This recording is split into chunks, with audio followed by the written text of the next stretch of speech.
Günaydın, günaydınlar, mutlu sabahlar sevgili seyirciler. Beyaz TV ekranlarına hoş geldiniz. Hayatta her şey var da bu hafta inşallah güzelliklerle, mutluluklarla, harika haberlerle bir hafta geçirin sevgili seyirciler. Bugün yine biliyorsunuz gökyüzünü konuşacağız. Haziran ayına girdik ve çok sevgili astrolog, kendisini çok seviyorum, ilmini bilgisine çok hayranım. Siz de seviyorsunuz biliyorum. Bugün de bizlerle birlikte Mine Ölmez. Hoş geldin Mineciğim. Ay dantelim yamulmuş. Dantelini de takmış gelmiş. Bir dakika, tam 90'larda tersine. biliyorsun çok modaydı.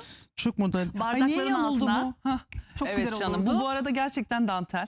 Evet. Çok sevgili Hicran yengemin bana hediyesi. Ben de böyle değerlendirdim sabah Hatice ile beraber. Harika olmuş. Ya ben Sana çok ne yakışmaz Mineciğim? çok seviyorum böyle şeyleri, eski otantik şeyleri. Evet. Efendim. Gayet de şık oldu. Çok teşekkür ederim. Harikasın. Valla bu hafta, bu ay özellikle bugün bir de 1 Haziran ve pazartesi gününe denk geliyor. Çok enteresan. Ben böyle şeylere de çok takılırım biliyorsun. Evet. Yani 1 Haziran'ın Bunu bana pazartesi kim gününe söyledi denk yine? gelmesi. Sen mi söylemiştin? Biri daha söyledi. Böyle 1 Haziran pazartesiye denk gelince dedi bana ay güzel başlamış gibi geliyor. Evet.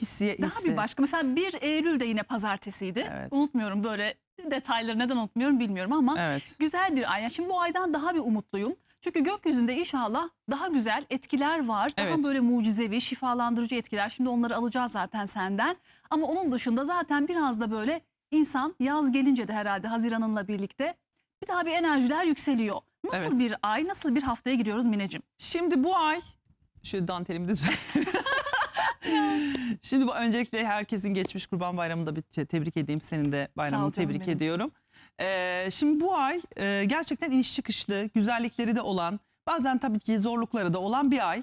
Dikkat etmemiz gereken şeyler var. Daha hani adımlarımızı dikkatli atmamız gereken konular var. Örneğin şimdi dün bir dolunay yaşadık biliyorsun. Antares'le kavuşumlu, Güneş Aldebaran'la kavuşuyor vesaire. Çok böyle kraliyet yıldızlarının aktif olduğu bir enerji akışı Ne altındayız. yaşattı bize dün o gün? Yani aşırılıklar, abartılar dışında aslında hak edenlerin, emek verenlerin bir yere gelmesini de sağlar. Kraliyet yıldızlarının şöyle bir özelliği var. Kraliyet yıldızları kişilere çok büyük başarılar vaat eder. Gerçekten de önemli insanların, halka mal olmuş, dünyanın tanıdığı birçok insanın haritasında da kraliyet yıldızları vardır. Fakat şöyle de bir şey vardır. Bazılarının sonları çok kötü olmuştur. Çünkü kraliyet yıldızlarının bir özelliği, hak ettiğini düşündüğü yere geldiğinde eğer kibirlenirse, insanlara işte gücünü kötü kullanmaya başlarsa alaşağı etme özelliği vardır. Yani bu insanlar çok iyi yerlere gelirler, yükselirler ama sonra bencilleşirlerse, kötüleşirlerse rezil rüsva olurlar. Dolayısıyla kraliyet yıldızları aslında ödül müdür? Ben hep yazarım. Kraliyet yıldızları ödül müdür, ceza mıdır? Bende kraliyet yıldızı var ama çok da belki sevinmemek lazım. Hangisi? Formula Out mu? Hatırlamıyorum ben. Şey var, Sadel Suud. O kraliyet değil ama Yok değil mi? canım, kraliyet yıldızı 4 değil. yıldız demiştin. Hangisi olacak bunlardan? Antares, Aldebaran, Regulus, Fomalhaut. Bunlar bizim Formül Halt'la karıştırdım o zaman. kraliyet benziyor yıldızlarımız. Hı hı. Evet. Dolayısıyla bu kraliyet yıldızları ödül müdür, ceza mıdır çok bilinmez. Sizin muhakkak bir yere geleceğinizi, sizin iyi bir insan, yani başarılı, halkın gözünde, insanların gözünde başarılı biri olacağınızı, ama sonra ahlakınız, suyunuz değişirse, her şeyi ben yaptım zannederseniz o sahip olduğunuz her şeyin elinizden alınacağını anlatır. Şimdi haftaya bu enerjiyle girdik. Biraz böyle ilahi adalet. Gerçekten hani bunu hep söylüyoruz ama insanlar inanmıyor. Bakın, sadece olayları kendi yaşamınız üzerinden değerlendirmeyin. Herkesin yaşamı bir film. Herkesin yaşamı bir hikaye. Nasıl ki 90 dakikalık bir filmi izlediğimizde her anı aynı olmuyorsa ya da diğerleriyle aynı şeyleri yaşamıyorsak, bırakın diğerleriyle aynı şeyi yaşamayı, kendimiz bile bir günümüzü tutmuyorsa 90 yıllık bir ömür diyelim hani ortalama, aynı bir film gibidir. Giriş, gelişme ve sonuç içerir. Dolayısıyla herkesin hayatında ilahi adalet her zaman aynı anda tecelli etmez. Ve ilahi adalet dediğimizde bazıları diyor ki hani ilahi adalet? Onu senin zamanın Allah bilir. Hani belki sen bugün değil başka bir böyle enerjide bu ilahi adalete kavuşacaksın. Bir de günümüzde şöyle bir hastalık var. Ben bunun hastalık olduğunu düşünüyorum. Aşırı bir özgüven. Herkes çok iyi, herkes çok haklı ama hepsi bir kazık yemiş. Bir tarafta ezik kurbanlar, sürekli ağlayarak birilerini suçlayanlar. Diğer tarafta hiçbir şey yapmadan her şeyin mükemmel olmasını bekleyenler. 3 kapı çalıp 4. olmadı diye her şeyden vazgeçenler. Hep söylüyorum, Disneyland'ı kurmak için Walt Disney 352 kişiye başvuruyor. Marka ismi oluyor. Özür dilerim. 353. kişi yapıyor. Evet. Kabul ediyor. Yani biz mesela bugün 2 kapı çalıyoruz, benim kısmetim kapalı diyoruz. 3 şey yapıyor. Yani çabanızın ve emeğinizin karşılığını arkadaşlar muhakkak alırsınız. Her şeyin de bir zamanı var değil mi? Zamanı Doğru var. zamanda. Ve diyor ki hani ne ağlıyorsun ki diyor. Arpa ektin de buğday mı biçtin? Ya da neyi sen patlıcan ektin de soğan mı biçtin? İnsan ne ekerse onu biçer. İnsanların çok fazla, bu ara şunu tavsiye edeceğim. Şimdi bir abartı, öfke, ideolojik olarak, inanç olarak, bilgi olarak bir kibirlenme dönemindeyiz. Herkes benim inancım en iyisi, benim bilgim en iyisi, benim düşüncem en iyisi ve söylediklerinden geri adım atmama enerjisi içerisinde. Bu kibir, böyle kibir sahibi olan kişilerin sonunu getirecek. Yanlış inançlarla ilerleyen, yanlış ideolojilerle ilerleyen, insanların doğrusuna veya saygı duyduğu şeylere saygısızlık eden kişilerin alaşağı olduğuna şahit olabiliriz. Bu dünkü tutulma mı bunu tetikleyecek? Tutulma değil, dolunay. Dolunay. Evet, dolunay tabii ki tetikledi. Zaten geçtiğimiz günlerde başlamıştı etkisi, geçen hafta. Şimdi bu etki biraz daha görünür ve yayılır hale gelecek. Dolayısıyla biraz daha konuşmalarımızda ölçülü olsak, abartılı olmasak, iğneyi kendimize batırıyor, yani çuvaldızı başkasına batırıyor, iğneyi de kendimize batırsak, acaba neden böyle görülüyorum? Dışarıdan yaptıklarım, konuşmalarım nasıl görülüyor? Mesela Yay burcunun bir gölgesi vardır. Şimdi Yay burcunun bütün hepsinin özelliği değil bu. Asla başkasına fırsat vermez, başkasını dinlemek istemez, başkasının fikrine inanmak, uygulamak istemez. Şimdi eğer ki sizin de Yay burcunda etkili gezegenleriniz varsa çok konuşup insanları rahatsız edip efendim bunun farkında olmayabilirsiniz. Ya da başkasının yani sohbet nedir? Karşılıklı yapılan bir şeydir. Mesela sen konuşursun, bir hikaye anlatırsın, ben bir hikaye anlatırım. Orta noktada eğleniriz, güleriz, bu sohbet olur. Ama birinin sazı eline alıp hiç susmadan hayat hikayesini anlatması, anam da böyleydi, babam da şöyleydi, ben de böyleyim, şöyleyim bilmem ne demesi, bu sohbet olmuyor. Bu monolog. Bu ara böyle monolog yapan insanlar bizi çok rahatsız edebilir. Böyle insanların biraz kendini geliştirmeleri gerekiyor. Dışarıdan nasıl görünüyorum? Sürekli konuşarak dır dır dır dır dır dır dır. Hani nasıl görünüyorum? Buna bir bakması lazım. Ve başkalarının, mesela siz konuşurken başka birini rahatsız eden bir şey söylüyor musunuz? Kendinizi överken, yüceltirken başkasını aşağı çeken bir şey söylüyor musunuz? Bunlara bu aralar dikkat edelim. Şimdi haftaya bu enerjiyle başlıyoruz. Dolunay'ın enerjisinin devam ettiğini görüyoruz. Bu hafta, mesela geçen haftalarda biz en çok Yay burçlarını, ikizler burçlarını çok konuşmaya başladık. Şimdi bu haftada yine ünlü, işte camiasından tanınmış kişilerden hep yayları ve ikizleri konuşmaya Kimler başladık. mesela yaylar, ikizler Şimdi onlara tanıdığımız? örnek vermeyeyim ben. Çünkü vermek istemediğim örnekler. Ama bilenler, takip Anladım. edenler Ya biliyorlardır. pozitif, negatif haberleri Evet. duyabiliyoruz. Duyabiliyoruz. Fakat işte takipçiler çok iyi biliyor yani. Bizi izleyenler Tabii. hani kimler konuşuldu, en çok ne oldu, onlar bizden daha iyi biliyorlar. Ben o yüzden isim vermeden yayları ve ikizleri falan çok konuştuk. Başakları çok konuştuk. Balıkları çok konuştuk. Yani bunlar çok konuşmaya başladı. Şimdi bu hafta da yine, bu haftadan sonra hatta 15 gün boyunca yine yay ve ikizler ünlülerini, tanınmış kişilerini konuşmaya devam edeceğiz. Geriden yine başakları ve balıkları konuşmaya devam edeceğiz. Ve böyle bir hani onların bir farkındalık döneminden geçiyoruz. Dünya olarak baktığımızda da yolculuklar, seyahatler, eğitimler, eğitim planlamaları, vize, pasaport işleri, uluslararası iş ve ilişkiler, dil eğitimleri. Mesela bu ara işte dil eğitimi almak isteyebiliriz. Kendimizi geliştirmek isteyebiliriz. Hatta ben bu konuda biraz hani takıntılıyım da galiba. Evet. Sürekli gelişmemiz gerektiğine inanırım. Yani değişmeyen tek şey değişimdir. Mesela iyi konuşuyorsun derler bana. Hayır, hatalarım çok, ben biliyorum. Ya işte iyi konuşuyorsam da daha iyisi vardır, daha güzeli vardır. Daha insanlara hitap etmek için yakışanı. Mesela ben buraya çıktıysam, konuşuyorsam bu insanlara layık olmam gerekir. Ne kadar daha iyi yapabilirim? Mesela bu ara bunu bir düşünelim.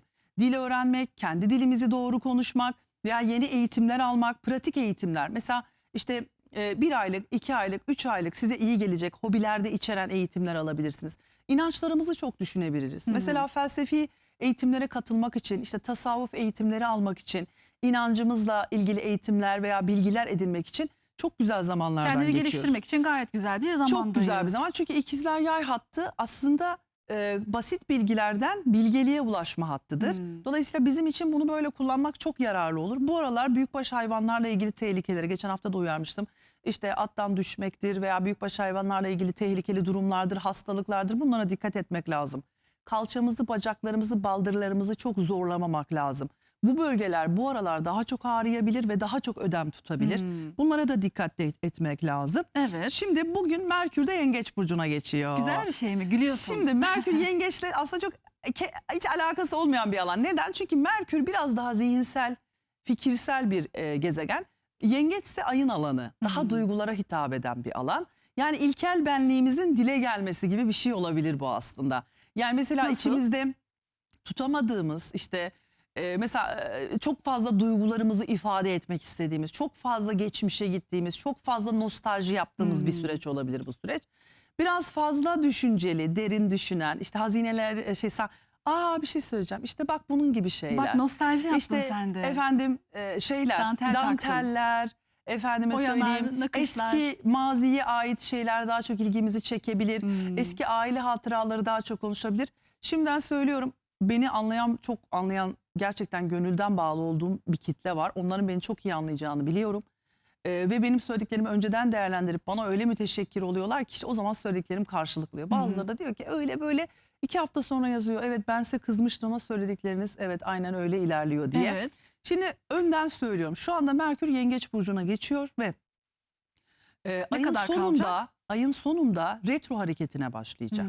Geri hareketine başlayacak. Yani ben size şöyle söyleyeyim. Biz Temmuz'un sonuna kadar çok yoğun bir aile sırları, gerçekçilik, algımızdaki değişiklikler. Ben annemi böyle bilmezdim, ben babamı böyle bilmezdim. Meğer dedemin böyle bir sırrı varmış gibi konular çok önemli hale gelecek. Aile güvenliği çok önemli hale gelecek. Aile bütünlüğü çok önemli hale gelecek. Bizler böyle bu süreç hemen bitmeyecek o yüzden. Çünkü bir de retro hareket yapacak, bir daha geri gelecek yengece falan. Temmuz sonuna kadar. Evet, böyle bir gitti geldi ikizlerden tekrar döndü şu bu derken biz böyle bir içsel konuşmalarımızla dışımıza yansıyanlar arasında çok öğretici ama zor bir süreç yaşayacağız. Patavatsızlıkla işte efendim duygularımızı dile getirmek arasında çok zor bir süreç yaşayacağız. Bunu şöyle ifade edebilirim. Evet bu süreçte aileyi düşünmek, aile kurumunu düşünmek, yuvayı düşünmek, yuvamızla ilgili bir şeyler yapmak. Yani gerçekten yalnız hissediyorsak hayatımızı birleştireceğimiz birileriyle ilgili düşünmeye başlamak. Veya işte artık ben de mi evlensem diye düşünmeye başlamak. Ben mesela böyle bir Merkür Retrosu'nda çok önemli bir şey öğrenmiştim ama hiç bilmediğim bir şey. Aile Yıllar sırrı sonra. gibi mi? Aile sırrı gibi. Yani böyle dedem de böyleymiş diyeceğim ya da anneannem de şöyleymiş diyeceğim. İnanamamıştım mesela. Gerçekten retro gereğini yapmıştı. Retro sizi geriye götürecek ve bazı şeyleri daha net görmenize vesile olacak gibi Aile gözüküyor. kurma yani mesela o zaman nişan, düğün, davetler bunlar da çoğalabilir mi Temmuz sonuna kadar? Çoğalır ama unutmayın hani Merkür, ben bunu her zaman söylüyorum. Ağır hareket eden gezegenlerle kişisel gezegenlerin retroları birbirine benzemez. Merkür kararlarımızı, Mars irade gücümüzü, aksiyon alma biçimimizi, aynı zamanda Mars seksüaliteyle, evlilikteki cinsellikle çok ilgilidir. Venüs evlilik ve ilişkileri, estetik konuları. Bakın, bir estetik operasyon yapacağınız zaman da, biriyle evleneceğiniz zaman da, bir iş kuracağınız zaman da, bir emlak işine gireceğiniz zaman da, Evet. bir Merkür karar veriyorsunuz. 2 Mars irade gösteriyorsunuz. 3 Venüs bu işin içine bir şekilde estetik duygularınızı veya sevginizi, paranızı katıyorsunuz. Size benim tavsiyem şu: hiçbir zaman Mars, Merkür ve Venüs retroya girerken yakın vakitte ve retro halindeyken hiçbir zaman elinizden geldiğince kalıcı olmasını istediğiniz şeyleri yapmamaya çalışın. Yani retro Temmuz Yani sonuna kadar mıydı? Evlilik patlaması olur. Evet. Ay, Temmuz sonuna kadar değil. O ilerisi gerisi o süreç böyle devam edecek. Bir şekilde çok önemli kararlarınızı bu sürece denk getirmeyin demek istiyorum. Beni bazen işte diyor ki Mars retrosunun evlilikle ne alakası var? Gör Mars retrosunda evlen bakalım, evliliğin özel hayatı kalıyor mu? Ya. Ben bunları çok ve Mars retrosunda evlendiğiniz kişi pasif agresif olabilir. Sizde bir pasif agresiflik olabilir. Sonradan bir şeyler açığa çıkabilir filan. Ben size söyleyeyim, kısa hareket eden, yani hızlı hareket eden gezegenlerin retrolarında mümkünse önemli işlerinizi yapmayın. Ama patlaması olacak ya. Tabii ki bizi dinlemeyen çok kişi olacak. Tabii patlaması yaz da düğünleri olacak. var şimdi, Bir de önceden şöyle, ayarlanmış. bir de şöyle bir alınmış. şey var. Herkesin bir kaderi var canım ya. Herkesi Evet. de biz etkileyecek halimiz yok. Biz bizi anlayanlara konuşuyoruz. Ama Merkür retrosunda da evlilik ya da işte isteme vesaire bunları çok yapmayı Bakın biliyorsun. eski alimlere göre bu hareketler, şimdiden evlenecek olanlara söyleyeyim, bu hareketler şuna benzer. Hani hastalıktan iyileşmeye gittiği ana bakın. Yani retro bitti mi? 1 derece bile olsa, 2 derece bile olsa işinizi gücünüzü yapın. Çünkü artık onun önü de aydınlığa doğru, ilerlemeye doğru. Ama retronun başında ve ortasında, böyle tam göbeğinde böyle şeyler yapmayın. Ve 2-3 Haziran'da Ay sorumluluk sahibi Oğlak Burcu'na geçiyor. biraz açıları Satürn'e falan muhalif olacak. Dolayısıyla biraz böyle diş sorunları, kemik sorunları artabilir. Kavgalar, aile içi tartışmalar, ilişkilerde biraz gerilimler artabilir.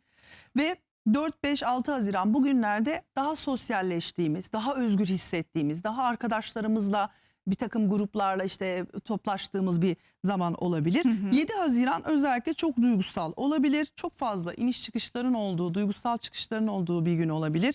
Biraz daha böyle 6 Haziran gecesi ve 7 Haziran'da azıcık şöyle içimize dönmek, dua etmek, biraz böyle duşumuzu böyle güzel çiçeklerle süslemek bize iyi gelebilir. Evet. Haziran'ın bir de çok güzel tarihleri vardı. Daha o hafta içerisinde değiliz ama o tarihleri de bir verelim mi? Evet efendim, 9 Haziran Kırağanı Saadeyn, 2 tane uğurlu gezegenin buluşması anlamına geliyor ve çok uğurlu bir kavuşum anlamına geliyor.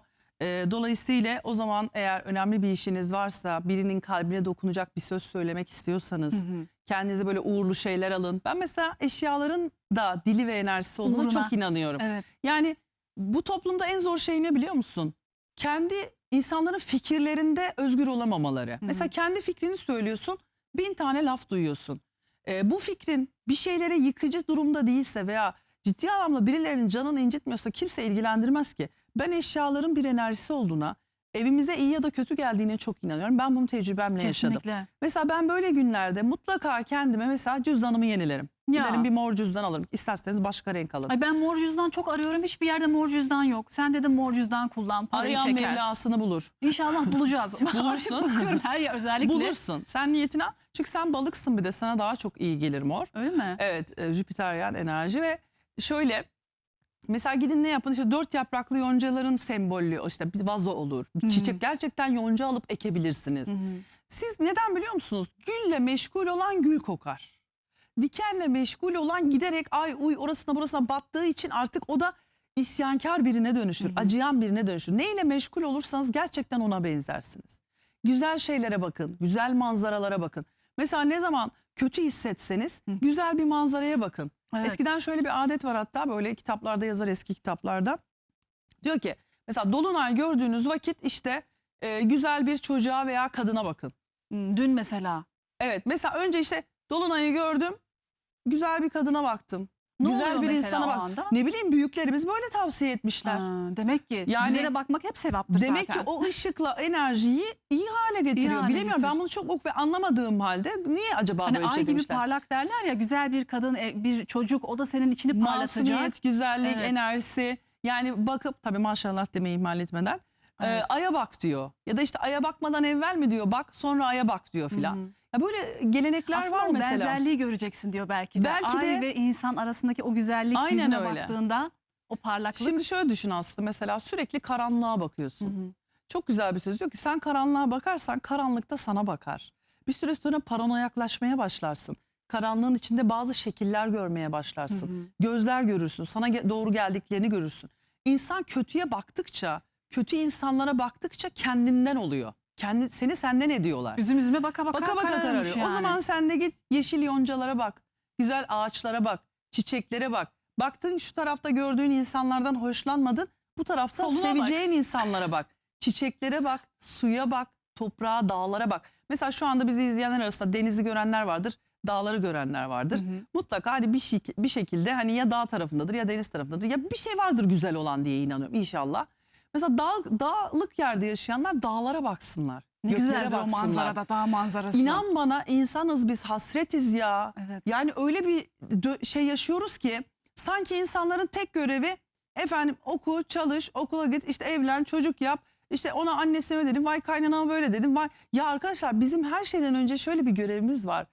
İnsan olmak ve iyi bir kul olmak. Güzel yaşamak. Güzel yaşamak, Hakkını iyi vermek, yaşamak. değil mi Herkes hayatın? sana diyecek ki ya ne güzel bir insandı diyecek. Sen kötü insanlarla hemdem olursan, kötü insanlarla teşviki mesai yaparsan sen nasıl iyi bir insan olabileceksin? İçindeki o nefsi azdıracaklar. Seni de kendilerine benzetecekler. Elinizden geldiği çiçeğe bakın, kuşlara bakın, havaya bakın, gökyüzüne bakın. Hiçbir şey mi bilemediniz?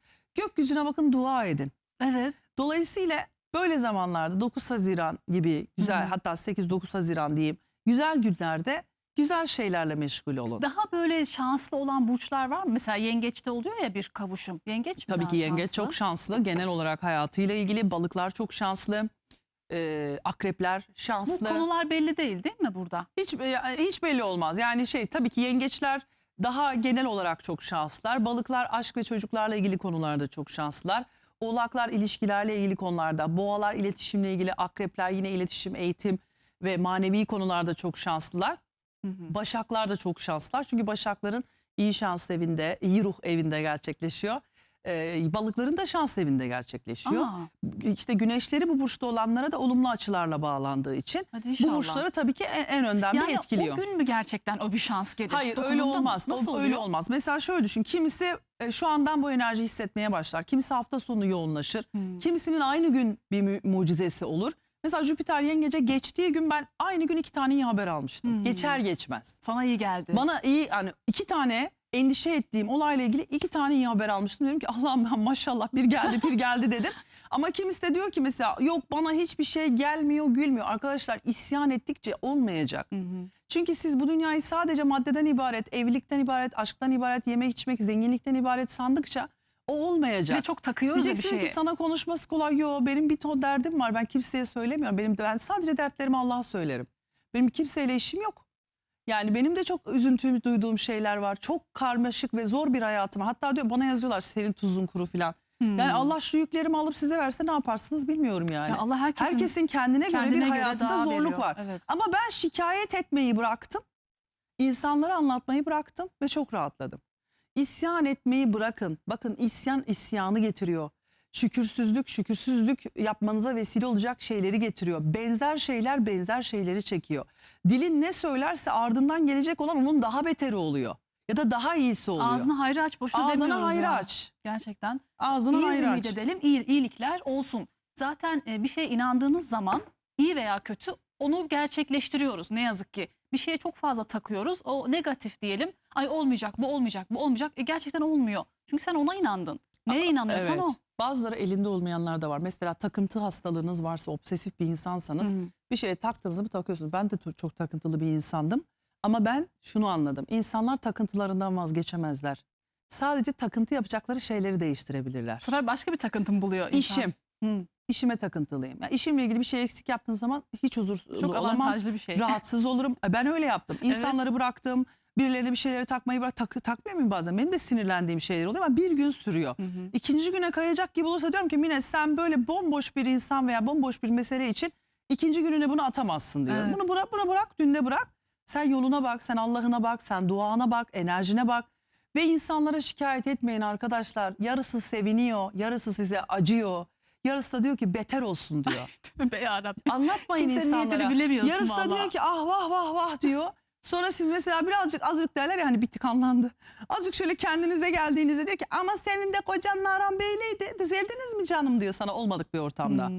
Sen böyle tam enerjin düzelmiş yerine gelmiş sana bir ama senin kocan öyle ettiydi canım iyi oldunuz mu inşallah. He kızım he inşallah.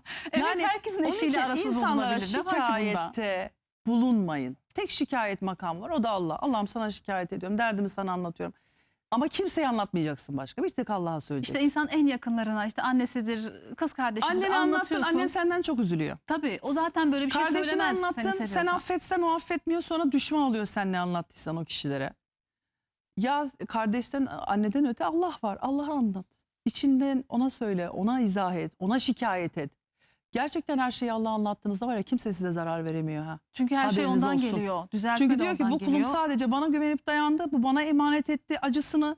Bu bana şikayet etti her şeyini. Ben de onu koruyacağım diyor. Evelallah. Yani ben de İnşallah. düşe kalka öğrendim bunları yani. Ben de hani bir gün sabah kalkıp da buraya demeç vereyim diye. Zaten prenses masalından çıkıp da insanlara akıl vermek de ne haddimize. Yavrum Hepimiz ne yani. acılardan geçtik Tabii. de bu noktaya Daha geldik. yolculuk devam ediyor bu arada. İnsanoğlu her zaman bir şeyler öğreniyor. Tecrübe, hayat bir tecrübe alemi ama bu hayatı çok da fazla ciddiye almamamız gerekiyor. Sonuçta aslında bir tiyatro sahnesindeyiz. Bunu en iyi şekilde yaşayacağız ve sonra Allah'a kavuşacağız. Bu şekilde düşündüğümüz zaman belki de çok fazla üzülmüyoruz. Üzülmememiz gerekiyor. En azından günlerimizi çok harcamayalım. Belli bir süre üzülelim. Sonra 3 gün üzül. Üzülmemek olmaz. 4. Üzülürsün gün ama artık abartma. kalk. Evet. Takarsın ama abartma. Şikayet ediyorsan 2 ettin 3.'ye sus de. Sus. şikayet etme, insanlardan sana ne fayda var şikayet ediyorsun? Ne Demek yapacaklar? ki- Borcunu mu ödeyecekler? Ya. Kocana mı laf anlatacaklar? Çocuğunla mı? Ne yapacaklar? Senin için hiçbir şey yapmayacaklar. Sen sadece şikayet edip o enerjiyi evrene yaydığınla kalacaksın. O zaman bu hafta bir kendimize bir projeksiyonu tutacağız. Tutalım. Ben hangi enerjiyi yayıyorum? O Pozitif enerji yayalım. çenem neler söylüyor, dilim neler söylüyor. Bu çeneden neler çıkıyor? Bu ağızdan neler çıkıyor? Ona bakacağız. Senin dilin ne söyler diye böyle kendinize bakın. Evet, inşallah en güzeliyle gelsin tüm burçlarımıza. Şimdi 12 burcu tek tek ve uzun uzun anlatacak sevgili Mine Ölmez. Sevgili koç ve yükselen koçlar, biliyorum bekliyorsunuz. Hadi bizim sıramız gelsin diyorsunuz. Zodya'nın ilk burcu, şanslısınız. Kim bilir daha başka Hemen neler diyorlar. sizlerle başlayalım. Bakalım bu hafta koçlara ne getirecek? Yıldızlar gayet güzel. 4'er 5'er yıldız vermişsin. Kolay kolay da vermezsin. Evet. Şimdi bu hafta sevgili koçlar, bir kere yay burcundaki dolunay, eğer siz kibirli, boş konuşan, kendini geliştirmemiş, sabırsız bir koç değilseniz bu size çok yarayacak bir enerji. Çünkü uluslararası ilişkilerde başarı getirebilecek bir döneme giriyorsunuz. İletişim anlamında imzalar, görüşmeler, sosyalleşmeler. Bu arada retroya daha çok var ayın sonunda. O yüzden retroya takılmayın o başta söylediklerime. Şu an retro ile bir alakamız yok. Koçlar için yeni fırsatların, yeni anlaşmaların, başarıların olabileceği bir dönem. Çok öğrenecekleri, çok şey keşfedecekleri bir dönem. Akraba ilişkilerinde biraz zorlanıyor olabilirler. İşte uzak akrabalar, yakın akrabalar, komşular, kardeşler, biraz böyle bu alanlarda çok laf, çok dedikodu, çok söz oluyor olabilir. Bunların dışına baktığımız zaman koçlar biraz böyle başkalarının bakış açılarını anlamaya çalışmalılar. Çünkü yay burcu biraz kendi dediğini doğru kabul eden bir egoya sahiptir. Ve ateş elementleri burçları aslında egosu en zararsız olan diye düşünürüz ama kendi bilgisini çok kutsayan bir kibri vardır. İşte bu noktaya da Koç burcunun da tam 9. evinde olduğu için herkesin kendi penceresinden baktığını, herkesin farklı fikirlere sahip olabileceğini düşünmeli ve birazcık başkalarının ne dediğini, ne fikirlerde olduğunu, nelerden bahsettiğini daha kapsamlı düşünebilir. Ya acaba haklı olabilir mi diye bir an olsun düşünmeli. Bu aralar böyle daha felsefi olacakları, daha bilgece hareket edebilecekleri, daha güzel düşüncelere sahip olabilecekleri, kendilerini çok geliştirebilecekleri, çok gezip tozup seyahat edebilecekleri bir dönem başlıyor. Biraz böyle uzak akrabalar, yurt dışı planları, eğitim ve vize süreçleri veya sosyal medya mecralarında işleri hız kazanabilir. İletişim, eğitim, internet ya da işte evde bir takım elektronikleri düzenleme, bunlar hız kazanabilir. Araba alım satım veya araba değişimi veya kiralama, tamir gibi konular hayatlarında artabilir ya yoğunlaşabilir. Bir şekilde böyle ellerini kollarını kolaylaştıracak, işlerini kolaylaştıracak. Hem elektroniklerin hem de işlerin, böyle imzaların, fırsatların çok fazla gelebileceği bir süreçten geçiyorlar. Merkür'ün Yengeç burcuna geçmesiyle beraber aile içi iletişim biraz daha fazla artacaktır. Anneyle babayla iletişim, konuşmalar, görüşmeler biraz daha fazla artacaktır. Biraz daha böyle nostaljik düşünecekleri, belki işte çocukluklarındaki, şöyle bir şey söylüyorum koçlara. Bu 2 ay içerisinde mesela eski mahallelerine gitmek, çocukluklarında gördükleri insanları görmek ya da işte eskiden bir köyleri vardı, kasabaları vardı, bir şeyleri vardı, onlara gitmek. Eskiden dedelerinden, nilerinden kalan bazı hatıraları görmek, İyi belki gelir bu mi hatıraları onlara? almak. İyi gelen de vardır, gelmeyen de vardır. Hatıralara bağlı. Mesela o mahallede çok acı çektiyse Evet. o acıları düşünecektir. Çok mutlu olduysa o mutlulukları düşünecektir. Bu biraz fazla kişisel bir şey. Ama sonuçta bir nostalji yapacaklar ve bir geçmişe gidecekler. Bir retro yapacaklar gibi gözüküyor. Ve işte ne bileyim, atıyorum ailesinden ona kalan bir şey vardı, o teslim edilebilir. Mirasını alabilir, malını alabilir. Bir köy evi bir şey alıp onu restore edebilir. Böyle bir aileye ve geçmişe doğru bir yolculuk yapacak koçlar. Ve çocukluk anılarını, geçmişleri daha sık yad edecekler. Biraz daha anne, baba, aile büyükleriyle işte bir arada olmak, onlarla işte geçmişi anmak, bu herhangi bir sebeple olabilir. Küslükleri bitir diyorsun. Küslükleri bitirebilir. Çünkü Merkür yengeçte ve yengecin dili inançla çok alakalıdır. Yani bir şeyleri Allah'a bırakmakla, affetmekle, merhamet etmekle çok alakalıdır. İşte aile içinde barışmalar olabilir, duygusal anlar yaşanabilir. Bir takım böyle güzel şeyler olabilir. Küslükleri bitirmek, işte arada bir gerginlik varsa bunu çözmek için de doğru bir zaman. Ama koçlar şunu kabullenemeyebilirler. Yani bana çok şey yapıldı ve bunlardan ders çıkarılmadığını görüyorum. İşte bu noktada koçların patladığını görebiliriz. Özellikle 4-5 Haziran'da biraz böyle kemiklerine, dişlerine, aile içi gerilimler zaten öyle başlıyor. Hani bir çekişme var, bir tartışma var. Sonra o tartışma eski kutuları, eski defterleri, eski defterleri açıyor. Kutular da açtır canım. Bütün deyimler eski defterleri Sandıklar. açıyor. Ve oradan sonra bir geçmişe yolculuk başlıyor aslında. Bu 4-5 Haziran bu anlamda önemli. Babası, annesi, ailesi, ilişkisi Bir böyle eski defterler, kutular açılabilir ve sevdikleriyle duygusal bağlarını güçlendirmek için açıkçası harika bir dönemden geçiyorlar. Birçok koç evlilik kararı verebilir, evini değiştirebilir, ev alım, satım, kiralama işleri yapabilir. Bu süreçte mi o kararı veriyorlar? Bu Ne süreçte kadar sürede? daha önce de vermiş olabilirler ama bu süreçte bu karar daha da böyle bir hız kazanabilir, anlam kazanabilir. Kesin yapmalıyım duygusuna yerleşebilirler. Biraz daha böyle nostaljik hissedip biraz daha böyle geçmişe gidip bu ara yaşamlarını nerede yaşamak istediklerine, bundan sonra nerede olmak istediklerine karar verebilirler. Ve koçların birçoğu şehir, yer, semt, mahalle bir şekilde bir değişiklik yapabilir hayatlarında. Bu ne kadar sürer bu etki? Bu bir ay çok yoğun olur. Zaten Uranüs de ikizlerde 3. evlerinde birçoğu semtini, şehrini, yerini değiştirme kararı verebilir. Bu daha uzun bir süreç tabii. Ama bu ay özellikle bu konular çok ön planda olabilir. Ya şu mahalleye mi taşınsak, şuraya mı gitsek gibi çok ön planda olabilir gibi görünüyor. Evet, 1 Haziran itibaren de zihinsel odağın tamamen yuva, aile ve köklerin. Ay şimdi aşk sorarlar. Aşkta da Aşkı da söylemedik. arkadaşlar. Evet, koçta. Duygusal olana gidiyor. Aileyi, manevi değerleri hiçe saymayana gidiyor. Bu ara koçlar hayatlarında isteyecekleri insanlar ailenin değerini bilen, yanlarında kendilerini ailesiyleymiş gibi hissettikleri, onlara çocukluklarındaki o tadı, kokuyu, lezzeti hatırlatan, güven veren, aile duygusu veren insanlara çekilecekler. Ve bu ara aile kurma konusunda da şansları oldukça açık. Önce neden sorun yaşadıklarını anlayıp sonra evet benim artık aile kurmam lazım duygusuna geçebilirler. Koçlar bu ara aşk ilişkilerinde iyiler, şanslılar. Çünkü Kısmetleri açık. Evet, Venüs köşe bir alanda, Merkür de oraya geçiyor. Yani böyle bu ikilinin buralarda seyahat ediyor olması onlara biraz daha aileyi ciddiye alan, insanı ciddiye alan, merhametli, değer veren insanları denk getirmeye başlayabilir. Ve bu da onlarda ya ben bununla evlenmeliyim galiba duygusu oluşturabilir. Ay inşallah, çünkü koç da çok aslında evcildir. Bekar koçlar Koç mesela. evcil midir? Yani bak, bekar koçlar çok tanıdığım vardı.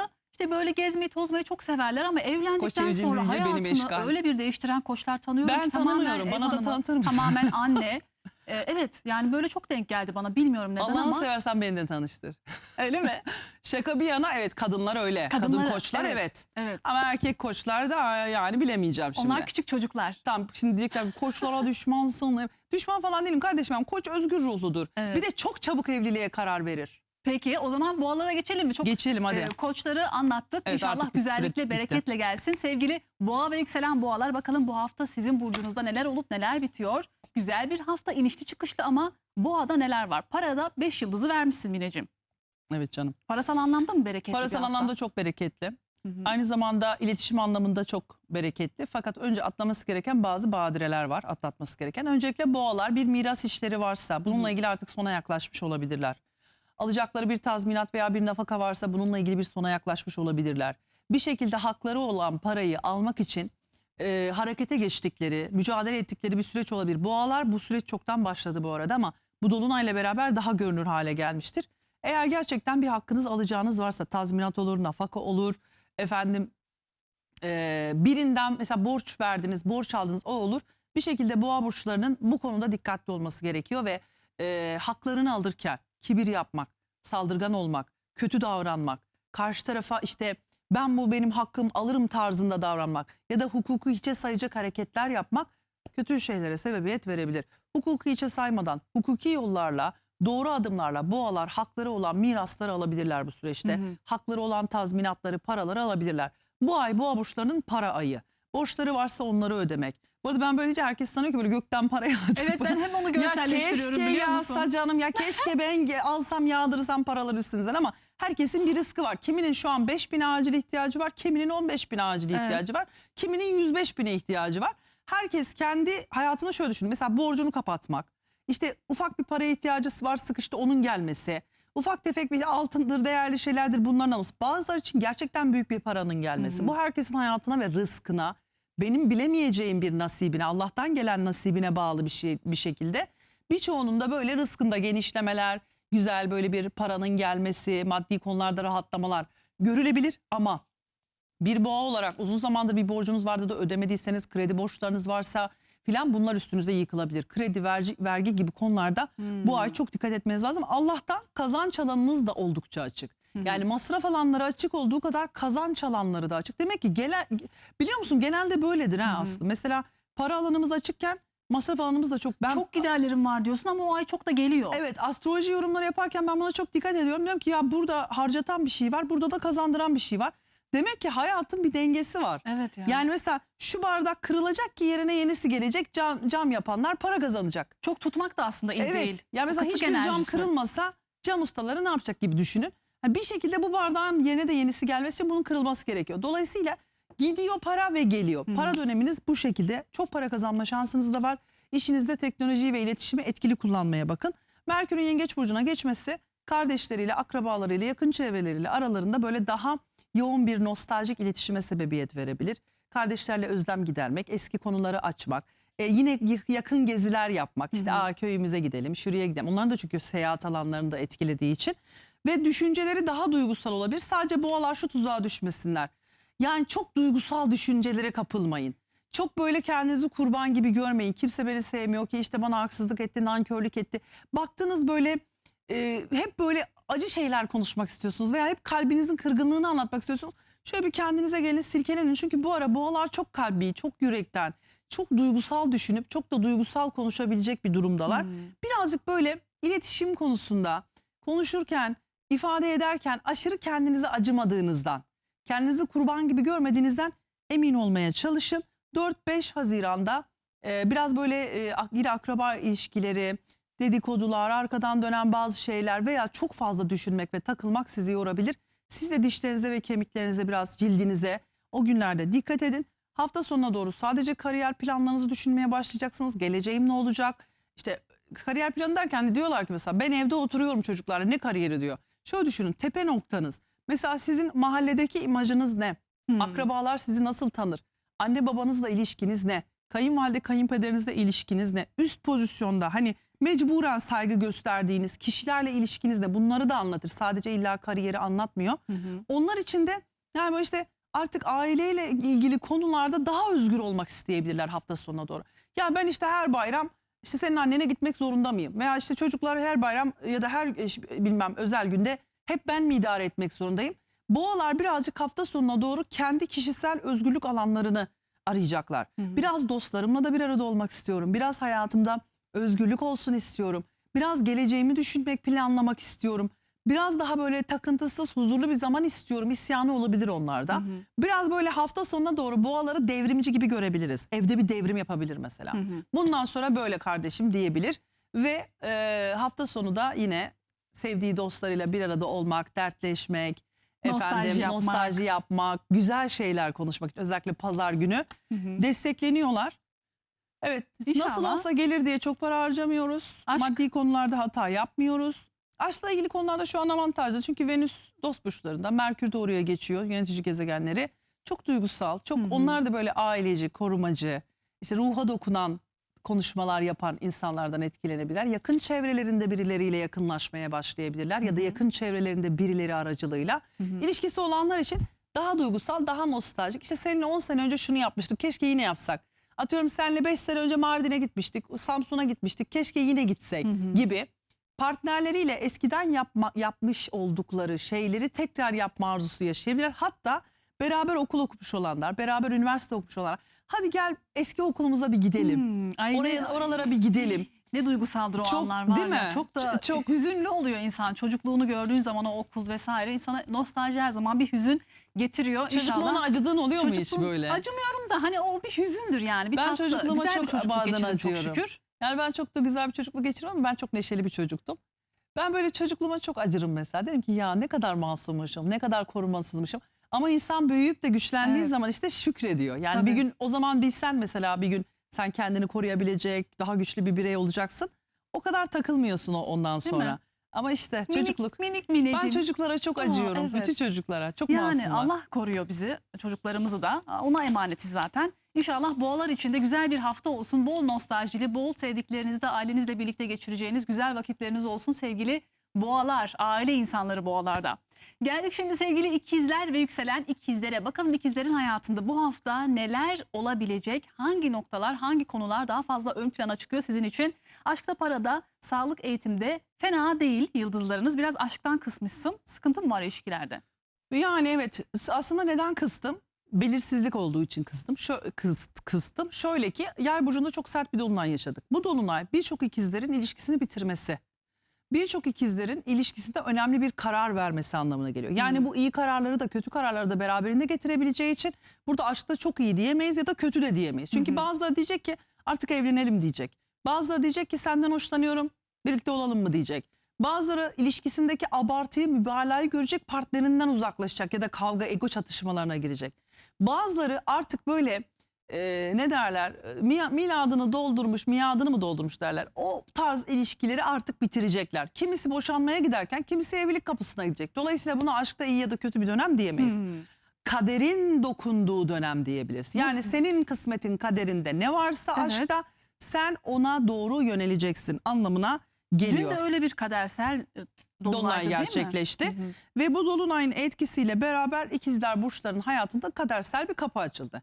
Artık evli evine, köylü köyüne, boşanmak isteyen mahkemeye, herkesin hayatında net olarak ilişkiler kabak gibi ortada ve bitmesi gerekenlerin bittiği, devam etmesi gerekenlerin daha kuvvetlendiği, tutkulandığı, herkesin kendi yaşamına göre, hikayesine göre bir tamamlanma yaşanacak. Ama bu tamamlanmanın biriyle artık yeter canım, doyduk sana, kabak tadı verdi, hadi güle güle mi, yoksa seninle tamamlanalım mı olduğu kişisel hayatlarda çok değişeceği. Ne kadar sürecek bu süreç? Bu önümüzdeki bir ay çok yoğun bu arada. Hemen bitmeyecek bu süreç. Çünkü ondan sonra ikizler yeni ayı var. Yine bir yenilenme, kendine ve karşı tarafa doğru bakma zamanı var. Ve bunlar böyle bir üst üste gelecek. Dolayısıyla ikizler için çok kendileriyle, ilişkileriyle ilgili önemli kararlar verdikleri bir dönemden geçiyoruz. Hem kendilerinde yenilikler yapacaklar, hem ilişkilerinde yenilikler yapacaklar, hem hayatlarında, bakış açılarında yenilikler yapacaklar. Zaten bu zaman kimin zamanı? İkizler burcunun zamanı. Sahnedeki burcumuz ikizler olduğu için ikizleri ve karşıt burcu yayları bu ay çok konuşuyoruz. İkisini çok konuşuyoruz. Ve dolayısıyla karşılarındaki insanların gerçek yüzlerini daha net gördükleri, daha net kararlar verdikleri bir hafta. 4-5 Haziran'da biraz iş, para, sağlık konularında dikkatli olmalılar. Özellikle para ve arkadaşlık konularında. Maddi konularla ilgili arkadaşlarla çatışmamaya veya işte borç alıp verdilerse buradan tartışmalar çıkabilir. Bunlara biraz dikkat etsinler. Onlar da dişlerine ve kemiklerine biraz 4-5 Haziran günlerinde dikkat etsinler. Belki dişçiye falan gitmeleri gerekiyorsa ertelemesinler. Hafta sonuna doğru özgürlük bayraklarını ellerine alıyorlar. Özellikle haftanın son günleri, çarşamba, perşembe, cuma, cumartesi, bugünlerde bile çok yoğun bir güzel enerji akışı olacak onların hayatlarında. Nasıl bir şey diyeyim sana? Ayaklarının yerden kesilmesi. Ay. Dert ettiğim kadar değilmiş denmesi. İnşallah. Bu kadar beni hiçbir şey sıkamaz, kusura da bakmayın ben buradan uçar giderim demeler. Eğitim ve iletişim anlamında başarılar, seyahat ve yolculuk planları. Hafta sonunda kariyerleriyle ilgili düşünmeye başlayabilirler ve önemli gelişmeler olmaya başlayabilir. Özellikle cuma, cumartesi seyahat planları olabilir. Ve onlar açısından baktığımız zaman bu hafta başında sorumluluklara ve ilişkilere odaklayan, haftanın sonunda da özgürleştiren bir akış var. Harikaymış. İkizler için en güzelini diliyoruz. İnşallah bu hafta, bakın bu ay sizin ayınız, aynı zamanda doğum günü ayındasınız. Güzelliklerle, bollukla, bereketle, aşkla, parayla gelsin. Ne arzu ediyorsanız onlar gerçekleşsin. Birazdan şimdi kısa bir araya gideceğiz ama aradan sonra yengeçler, aslanlar. Yengeçler, bu ay aynı zamanda sizin de ayınız. Bakalım bu ay sizleri neler bekliyor? Hepsini konuşacağız kısa bir aranın ardından. Ve bugün yine gökyüzüne bakıyoruz. Bakalım bize gökyüzü neler fısıldıyor. 1 Haziran haftasındayız. İnşallah bollukla, bereketle, kalbinizdeki güzelliklerin gerçek olacağı bir hafta olsun. En son sevgili yengeçlerde kalmıştık. Yengeçleri çok merak ediyorum. Çünkü aynı zamanda Haziran ayı yengeçlerin de doğum günü aylarından biri. İnşallah evet, sonuna doğru sizin için de güzelliklerle gelsin bu hafta. Neler var? Aşkta, parada, sağlıkta fena değil yıldızları.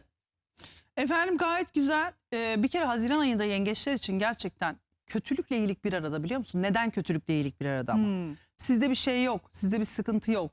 Arkanızdan böyle milleti sizi kıskanması, efendim düşmanlık etmesi, plan kurması, dedikodu yapması, chat yapması falan, bunlar sizi çıldırtabilir. Veya ufak tefek akciğer sorunları, biraz böyle sinirsel problemler olabilir. Çok kuruyor olabilirsiniz. Bunların haricinde gerçekten o kadar güçlü bir koruma enerjisi altındasınız ki. Yani şöyle söyleyeyim. Bazen insan böyle bir başarı elde eder de dost düşman kıskanır ya. Öyle bir zamana giriyor olabilirsiniz. Belki sizin başarınızı, aldığınız alkışı, seviliyor olmanızı çekemeyen bazı kimseler vardır. Bu da sizi biraz rahatsız ediyor olabilir. Biraz böyle fazla dedikodulara girmemeye çalışın. Ya da doğru kişilerle dedikodu yapmaya çalışın. Ne diyeyim artık ben? Hani yani mesela. Doğru kişilerle dedikodu bence Doğru çok önemli. kişilerle dedikodu yapmaya çalışın. Yani bazılarına dedikodu yaparsın, bazısından dertleşirsin, sana kötü yolu göstermez. Seni kışkırtmaz. Sana akıl verir, sakin olmanı ve teskin olmanı söyler. Yani gidip de o dedikodu yapma amaçlı değildir. Psikolojik terapidir o. Gerçi arkadaşlarınıza da psikolog muamelesi yapmayın, çünkü o zaman o işler biraz da kötüye doğru gidiyor. Ama o etkiyi veriyor iyi bir dost. Yani iyi bir yani en azından şöyle oluyor. Seni anlaması bile yetiyor Evet. diyeyim ben sana. Evet. Dedikoduyu doğru insanlarla yapın. Doğru insanlarla iletişim kurun. Doğru insanlarla konuşun ve denginiz olmayan, alakanız olmayan, ilginiz olmayan, sizinle aynı konumda, aynı pozisyonda olmayan insanlarla da rekabet ediyorlarsa bile sizle, bu rekabetleri görmezden gelmeye bakın. Ve akraba ilişkileri, işte biraz böyle kırıcı sözler filan yengeçleri rahatsız ediyor olabilirler. Hani bir söz var, diyor ki ben diyor bir gün diyor bir söz duydum, ona küstüm. Ama diyor ne olursa olsun, ne kadar özür dileseniz de diyor o sözü ben unutamadım. Böyle bir şey var. Hani bazen öyle bir an vardır ki bir söz duyarsınız. O gün bir şey sizde kopar. Bir daha da eskisi gibi asla olmaz. Yengeçler için tam öyle bir zaman. Ne kadar özür dilenirse dilensin, ne kadar üstüne sünger çekmeye çalışırsa çalışsınlar, bazı şeylerin üzerine sünger çekemeyecekler. Bu işin biraz negatif kısmı. Gelelim pozitif kısmına. Biliyorsunuz önümüzde sizin için bir Kıran-ı Saadeyn var.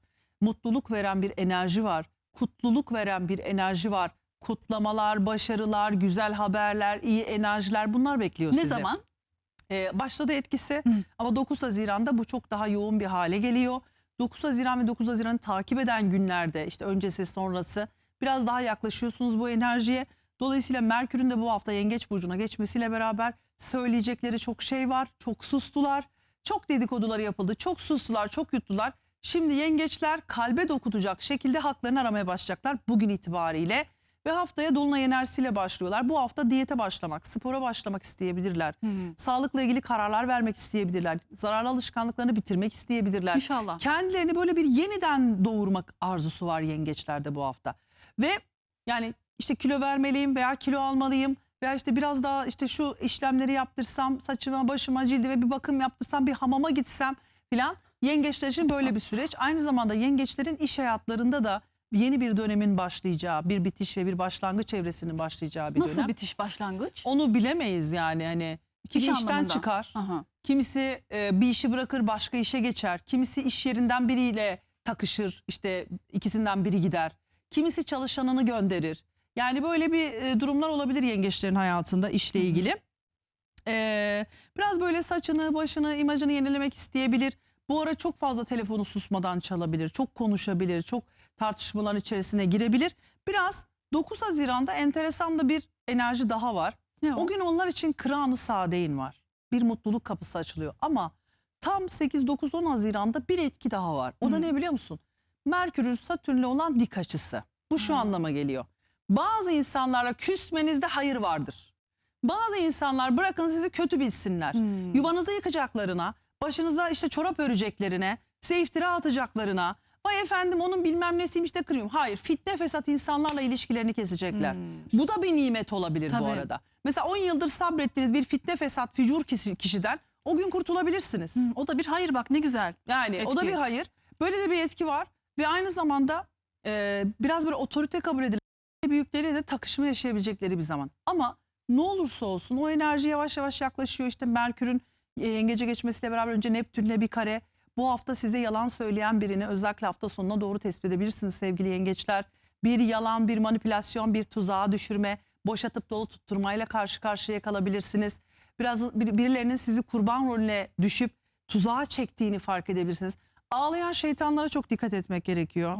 Şeytanın tuzağı sadece kibir, ego. Bir şey söyleyeyim mi? O en kolayı. Kibirli birini görüyorsun, bu narsist diyorsun.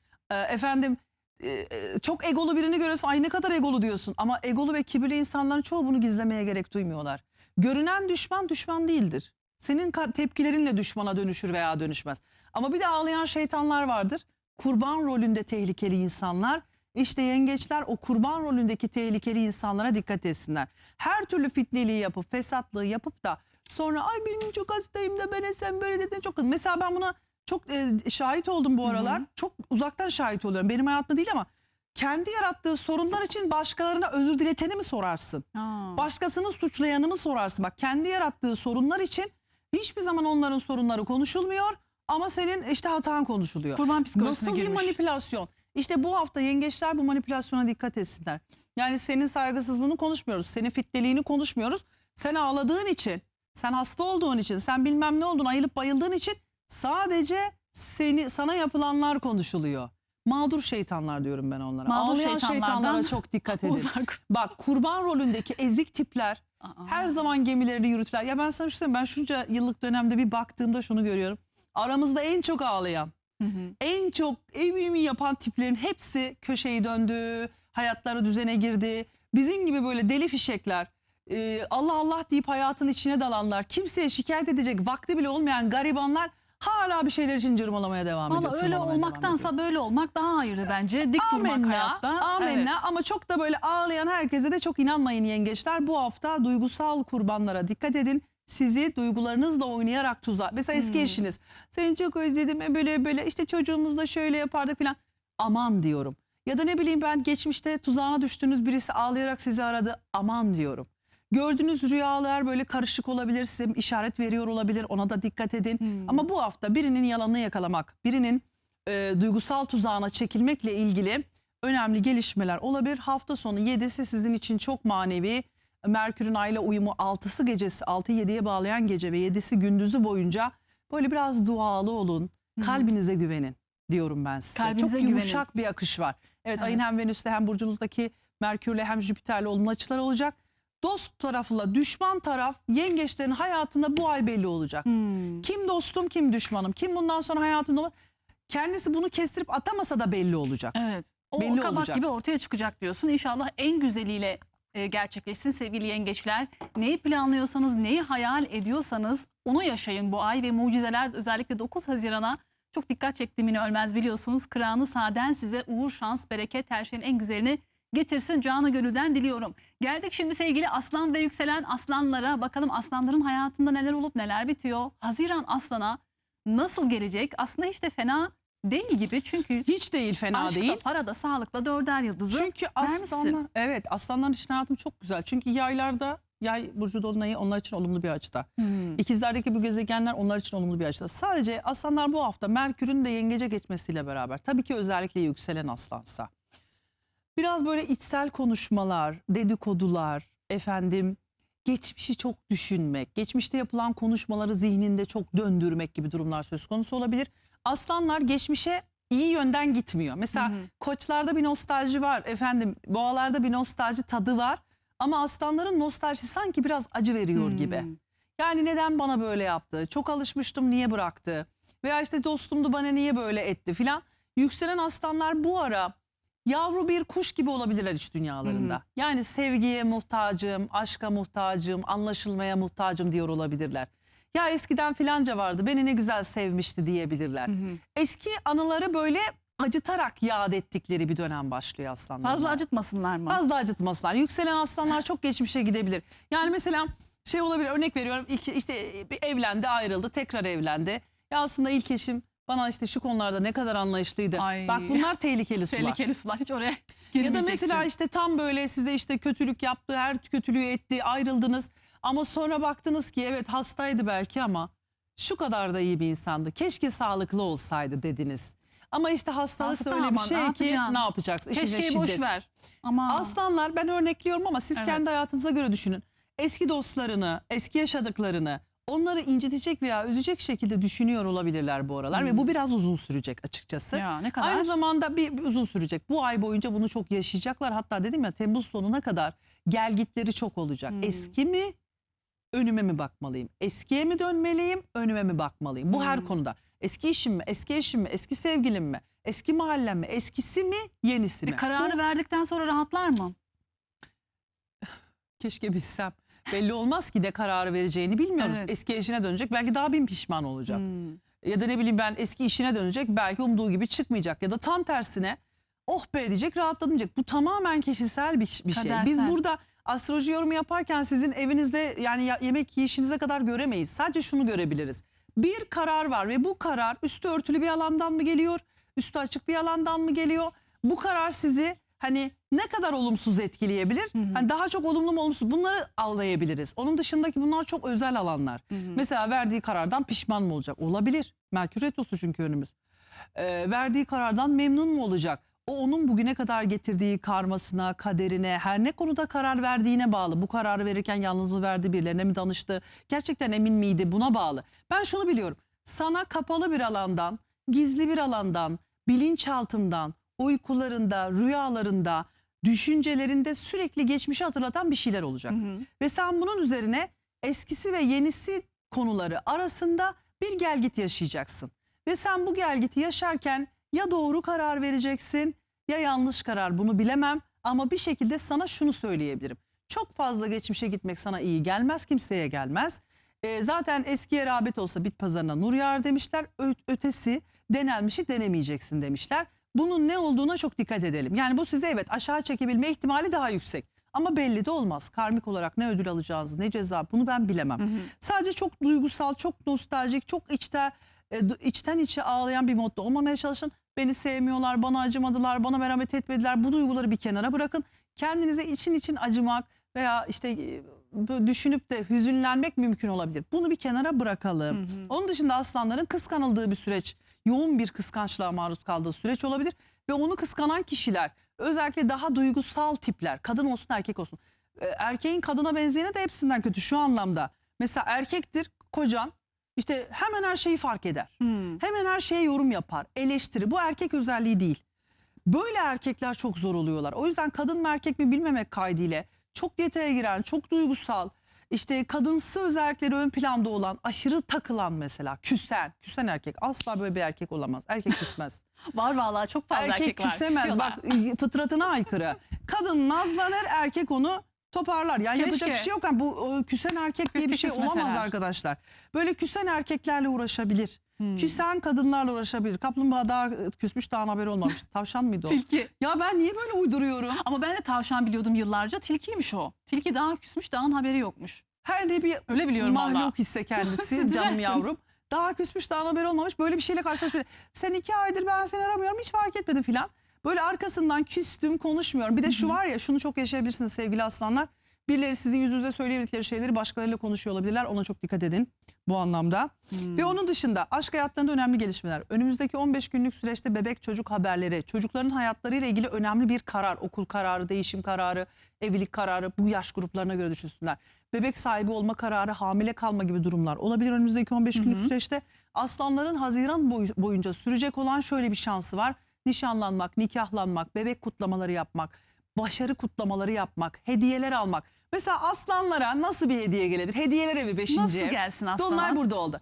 Sevgiliniz ya da eşiniz de hadi sen çok bunu aldın, kalk yurt dışına gidelim. Kalk Ay. atıyorum yurt içinde de olsa kalk bir gezmeye gidelim. Tatil, evet. Hadi kalk şuraya çıkalım, buraya çıkalım diyebilirler.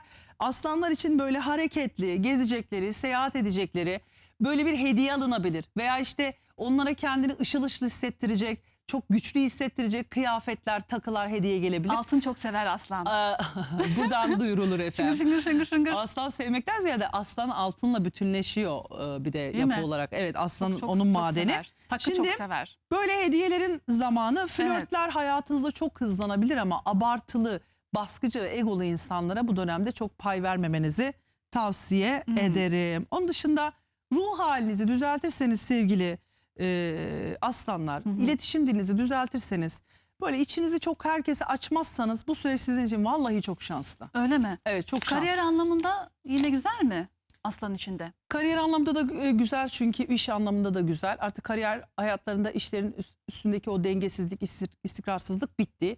Uranüs'ün boğadan çıkmasıyla beraber aslanlar artık önümüzdeki çok uzun yıllar boyunca çok uzun gelecek hedefleri ve hayalleri kurabilir ve çok köklü hayatlarında başlangıçlar yapabilirler. Kendilerini daha güçlü bir marka haline getirebilirler ya da arzu ettikleri bireysel işler, özellikle hani kendilerinin patron konumunda olduğu işlerde çok büyük başarılar gösterebilirler. Açıkçası Hadi o büyük inşallah. 2018'den beri hayatınızda yaşadığınız istikrarsızlık, dengesizlik, kariyer hayatlarında ne yapacağım ben ya da tam yolunda giderken bozuldu dedikleri şeylerin artık yavaş yavaş geride kaldığını çok net görebilirler. İnşallah aslanların en güzelini diliyorum vallahi aslanlara. Hangi şeyi planlıyorsanız hayatınızda, ister kariyer ister aşk hayatınızda, onların gerçekleşeceği bir ay olsun Haziran ayı sizin Amin. için bol şansla. Amin amin.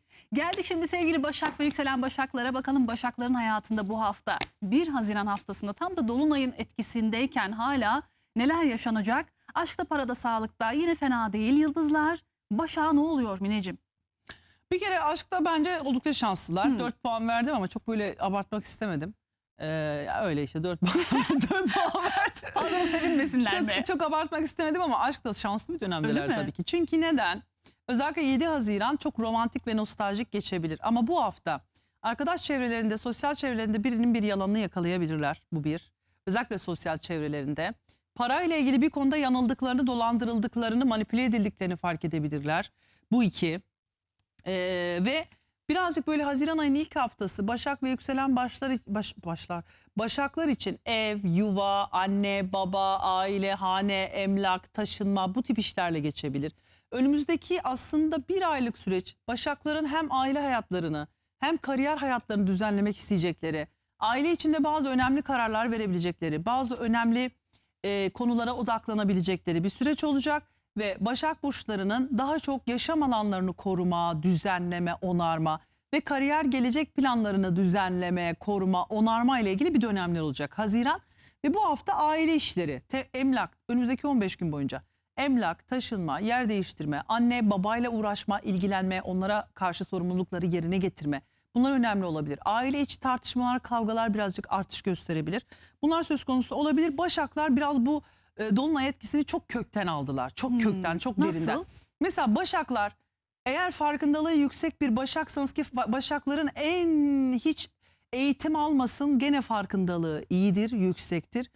Ama Başak'ta da hani diyorum ya, bu her burcun iyisi kötüsü var. Başak'ın cahiliyle hiç baş edilmez. Başak'ın olgunlaşmamışıyla hiç baş edilmez. Eğer bu hafta olgunlaşmış ve biraz olsun kendinizin farkında olan bir Başaksanız, kendinize çok dip bir dalış yapmış olabilirsiniz. Çok derin düşünmüş olabilirsiniz. Böyle bir düşüncelere girdiniz mi? Acaba bazen çok takıntılı olduğunuzu, agresif olduğunuzu anları fark ettiniz mi? Kendi nefsinize şöyle bir baktığınız zaman, ya ben çok mu acaba bazı şeyleri dünyevi merkezden düşünüyorum dediniz mi? Ben mesela bunları yaşadım.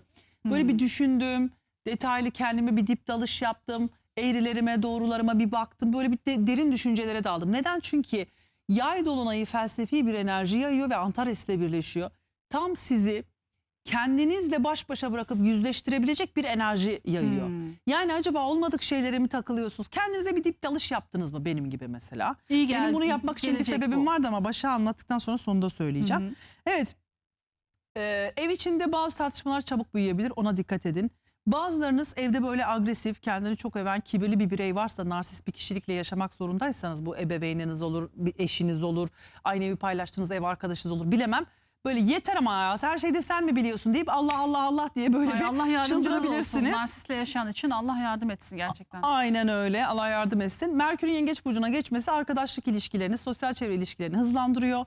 Arkadaşlarıyla, sosyal çevreleriyle bir arada olmak, işte keyifli vakit geçirmek konusunda Başaklar destekleniyorlar. Birazcık böyle konsantrasyon eksikliği olabilir. Özellikle hafta ortasında parayla ilgili bu hafta dolandırılmamaya Başaklar dikkat etsinler. Birisi sizi parayla ilgili fena manipüle ediyor olabilir ve sizin paranızı çarçur ediyor olabilir. Aman aman diyeyim. Hatalı harcamalar yapmamaya da çok dikkat edin. Bunun dışında hafta ortasında biraz aşk ve çocuklarla gerilimler olabilir. Aşırı harcamalardan kaynaklı. Haftanın sonuna doğru işinize odaklanacaksınız.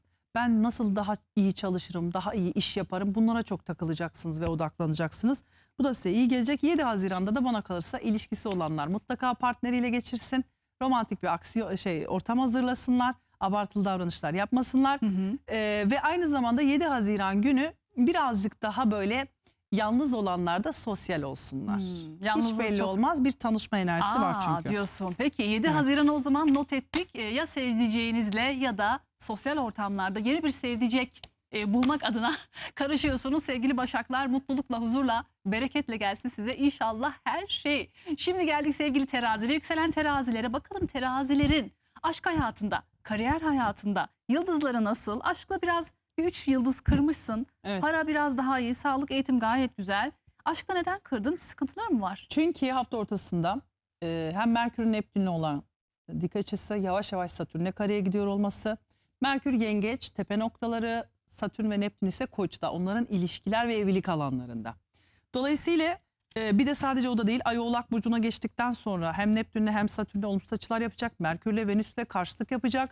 Allah Allah Allah Allah bir curcunanın içine düşebilir teraziler. Aileydi, anneydi, babaydı, patrondu, eşti, sevgiliydi, her şey birbirine girebilir. Burada böyle bir karmaşanın içinde kaldığını düşünebilir. O yüzden dikkat etsin. Bu illa bunu yaşamak zorunda değilsiniz. Sadece dinleyin ve dikkatli olun. Öncelikle şöyle başlayalım. Teraziler haftaya yakın çevre, akraba iletişimi ve ilişkileriyle ilgili abartılı duygularla başlayabilirler. Mesela işte kardeşine abartılı duygu, komşusuna abartılı duygu, akrabalarına abartılı duygular, telaşlı duygular, öfkeli duygularla başlayabilirler. Bu öfke öncelikle onlara zarar verir. Burada Antares'in kibirden ve egodan arınmakla ilgili bir tavsiyesi var. Yani diyor ki sen kibirli olma, egolü. Ben L'leri olma. güzel söyleyemiyorum ya. Çok tatlısın. Tablo, ve egolü. egolü. Egolü olma canım. Yani böyle narsistik tavırlar sergileme, abartma, kibirli olma ki sakin kal ki ve bu sakinlik sana hayır getirsin. Söylemlerinde, düşüncelerinde, davranışlarında, iletişimle ilgili konularda ne kadar sakin, nazik, sabırlı olurlarsa o kadar kazanırlar. Araba, tamir, bakım işleri olabilir. Telefon, elektronikler yenilenebilir. Bu hafta böyle araba alım satım işleri olabilir ama bir araba alacaklarsa onun motoruna çok dikkat etmeleri lazım. Motor bakımına vesaire çok dikkat etmeleri lazım. Beklenmedik haberler alabilirler. Ani bazı hızlı kararlar verebilirler. Fevri kararlar vermek, patavatsızlık etmek, olmayacak lafı söylemek, son söyleyeceğiniz sözü en başta söylemek siz terazi burçlarını gerçekten gerebilir ve zor duruma sokabilir. Bu hafta iletişimde ve fikirlerinde. Çünkü Dolunay onların düşünce ve söylem alanlarında oldu. Yani düşünceleri ve konuşmalarını etkileyen alanda oldu. Bu da artık sizin bazı konularda çok aşırıya ve abartıya kaçan veya işte takıntılı düşüncelere girmemeniz gerektiğini ve bunları konuşmamanız, dile getirmemeniz gerektiği konusunda bir uyarı olabilir. Bu ay teraziler için yeni şeyler öğrenmek, yeni eğitimler almak, işe girmek, çalışmak, işe başlamak, eğitim, iletişim, ticaret, internet konularında başarı göstermek, araba, tamir, bakım, alım satım işleriyle ilgilenmek, evde veya işte iş ortamında elektronik cihazlarını yenilemek, bir şekilde evde daha güzel bir sistem oturtmak veya iş yerinde daha güzel bir sistem oturtmak, aynı zamanda akraba ilişkilerini düzenlemekle ilgili terazileri etkileyen bir zaman diliminden bahsediyoruz. Ve özellikle sosyal medyada söylediklerine, yaptıklarına çok dikkat etsinler teraziler. Örnek veriyorum, bir şeye çok sinirlendiniz, kalktınız altına döşediniz, dayadınız. Bu insan size dava açabilir veya işte çok eski sevgilinizde fake hesaptan böyle bir giydirdiniz. Sizin kim olduğunuzu bulabilir ve size zarar. Öyle şeyler var değil mi? Eski sevgili fake hesaptan yorum mu Hayatımda yazıyor, fake kötü hesap yorum. açmam bile bu arada, yani ne kadar ezik bir durum. Yani fake hesaptan birine bakmayın. Bak, eski sevgilinize, kızdığınız insanlara, düşmanlarınıza fake hesaplardan bakmayın. Bu sizi o kadar aşağı çeken bir şey ki Allah aşkına onlara bakana kadar gidin pandaları izleyin, koalaları izleyin, efendim atları izleyin, doğa manzaraları aklı izleyin. kalmış ya, o yüzden bakıyor. İnan bana, bakmadığında çok mutlu olacak. Ya inan bana, bak bunu aşın artık, yani artık bunu aşın. Yani 18'li 20'li yaşlara gene bir şey diyemem de.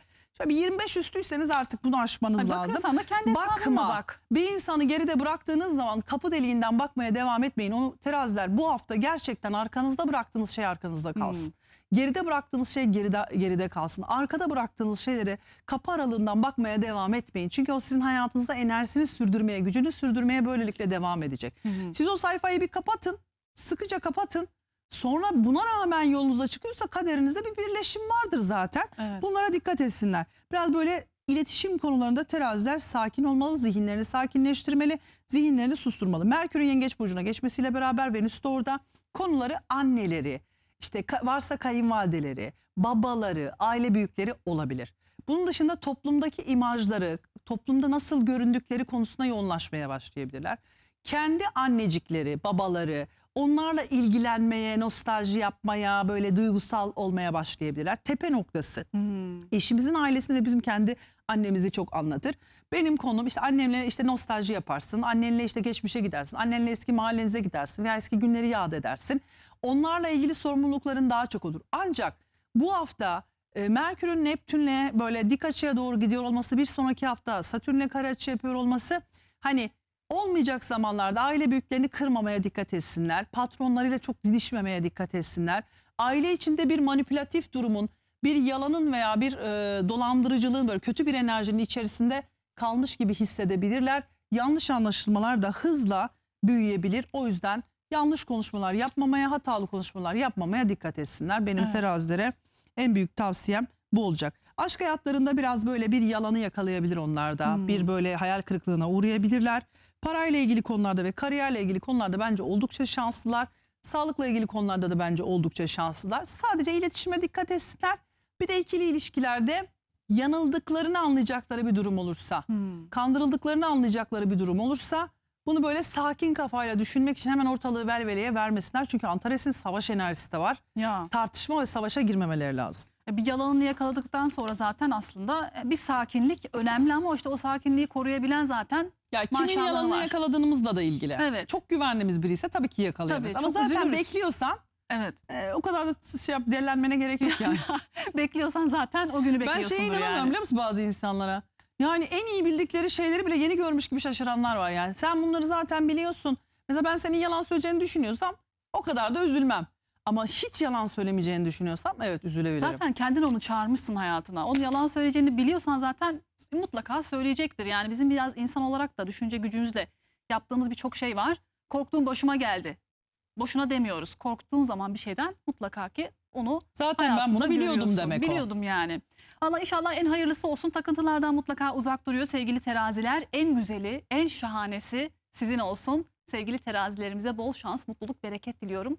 Geldik şimdi sevgili akrep ve yükselen akreplere. Bakalım akreplerin hayatında neler oluyor bu? Antares miydi? Antares akrebe ne yaptı? Maddi alanlarını etkiliyor bu dolunay onların. Miraslar, ortak paralar, maddi konular, gelir gider, ortak paralar bu alanları etkiledi. Akrepler de tıpkı karşıt burçları boğa gibi hem gelir alanlarında bir artış var hem gider alanlarında bir artış var. Ama bu ara akrepler başkalarının kaynaklarından faydalanmaya daha müsaitler. Örnek veriyorum, başka birinden gelen ek bir iş, başka birinden gelen maddi bir destek, bir kredi desteği veya birilerinin miras, nafaka, ortak paralarla ilgili ona göstermiş olduğu, tanımış olduğu müsammahadan dolayı akrepler başkalarının destekleriyle daha rahat ilerleyebilecekleri, kendi gelirlerini takıntı yapmamaları gereken bir zaman dilimi. Parayla ilgili konulara kibir, gurur, aşırılık, çok istiyorum işte şöyle olacak, bu kadar kazanacağım, bu tip şeylere sakın girmesinler. Akrepler başta demiştim ya, bilmiyorum dinleme şansları oldu mu? Bayılmışlardı orada bizim konuşmamızdan uzun uzun. Şöyle, eğer parayı sizler, herkes bir şeyi takıntı haline getiriyor bu dolunay enerjisiyle. Siz de parayı takıntı haline getirirseniz ve para olmazsa ben yokum, işte güç budur, para lazım filan, böyle şeylere girerseniz elinizdekinden de olursunuz.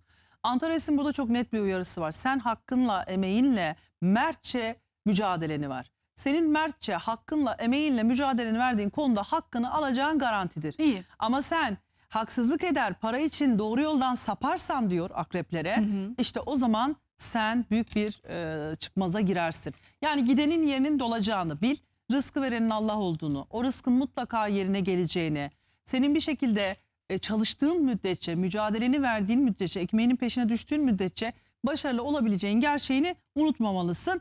Ve ellerinden gerçekten masraf ve paranın çok çıkabileceği bir süreçten geçiyorlar. Ekonomik durumunuzu büyütmek, yeni gelir kapıları aralamak veya beklediğiniz bir paraya kavuşmak adına çok hareketli bir gündem söz konusu. Maddi konular sizin için bu hafta çok ön planda olarak başlıyorsunuz. Ve özellikle 3, 4, 5 Haziran günlerinde akraba ilişkileri, kardeşler, yakın çevre ilişkileri biraz birbirine girebilir. Yakın çevrede hasta olan biriyle ilgili sorumluluk almanız gerekebilir. Bir akrabanız veya akrabalarla, ya sizin ya eşinizin akrabalarıyla bir takım tartışmalı durumlar olabilir.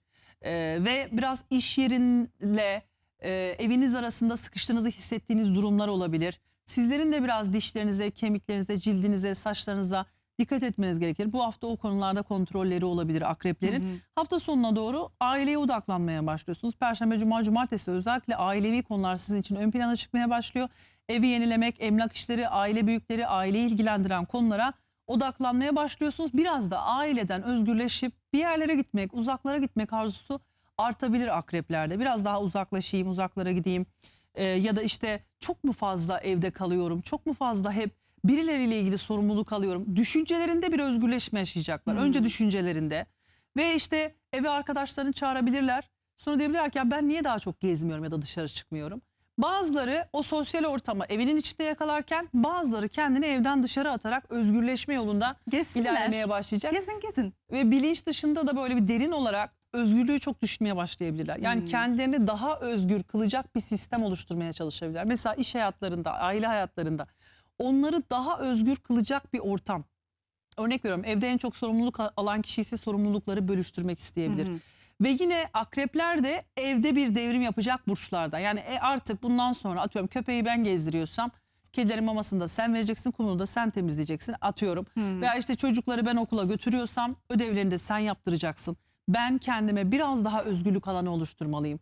Veya 16 saat çalışmayacağım da artık 6 saat çalışacağım gibi hayatlarında onları özgür kılacak bazı kararlar vermek isteyecekler. Ruhlarında böyle bir özgürleşme arzusu olabilir. 7 Haziran onlar için oldukça romantik bir gün. Ne var o gün? O gün ayın Yengeç Burcu'ndaki gezegenlerle olumlu açılarına baktığımız zaman akrepler için son derece aşk, çocuklar, sevdikleriyle bir arada olmak adına romantik bir süreç. Fakat diyecektim neredeyse. Fakat şöyle de bir şey var. Ayın Uranüs'te bir karşıtlığı var. Dolayısıyla özellikle 6 Haziran günü, 7 Haziran gecesi böyle aile içinde ani ufak tefek gerilimler, elektrikle ilgili sorunlar, kadınların sizi şaşırtması söz konusu olabilir. Bak böyle bir şey olabilir akrepler. Bir şey anlatacağım, çok şaşıracaksın. Evet. Ayın Uranüs'le olumsuz açılar yaptığı zamanlarda gerçekten kadınlar bizi şok edebilir. Nasıl şaşırtıyor mesela? Kötü bir sözle mi ya da? Anlatacağım. Bir olayla örnekleyerek anlatacağım. Önce akrepleri tamamlamak istiyorum. Evet, güç savaşlarına girmemeye çalışsınlar. Merkür'ün ve Venüs'ün Yengeç Burcu'na geçmesiyle beraber akreplerin hayatlarında yolculuklar, seyahatler, eğitimler, uluslararası iş ve ilişkiler ön plana çıkmaya başlıyor ki Jüpiter buradaydı zaten. Akrepler sınavlarda oldukça başarı gösterebilirler. Konsantrasyonları artabilir. Fazla duygusal düşünmemeye çalışsınlar. Akreplere özellikle hatta önümüzdeki hafta sınava girecekleri tavsiye verelim mi? Evet, Öyle tabii. hazırlayayım geleyim. Akreplere özellikle şöyle bir tavsiyede bulunmak istiyorum şimdiden. Akrepler soru çözerken, insanları dinlerken, öğrenciyseniz soru çözerken, insanları dinlerken, öğretmenseniz öğrencilerinizi dinlerken, kendi pencerenizden bakmayı bırakın. Kendi ben olsam böyle hissederdimi de bırakın. Sadece o insanın ne söylediğine, ne hissettiğine odaklanmaya çalışın.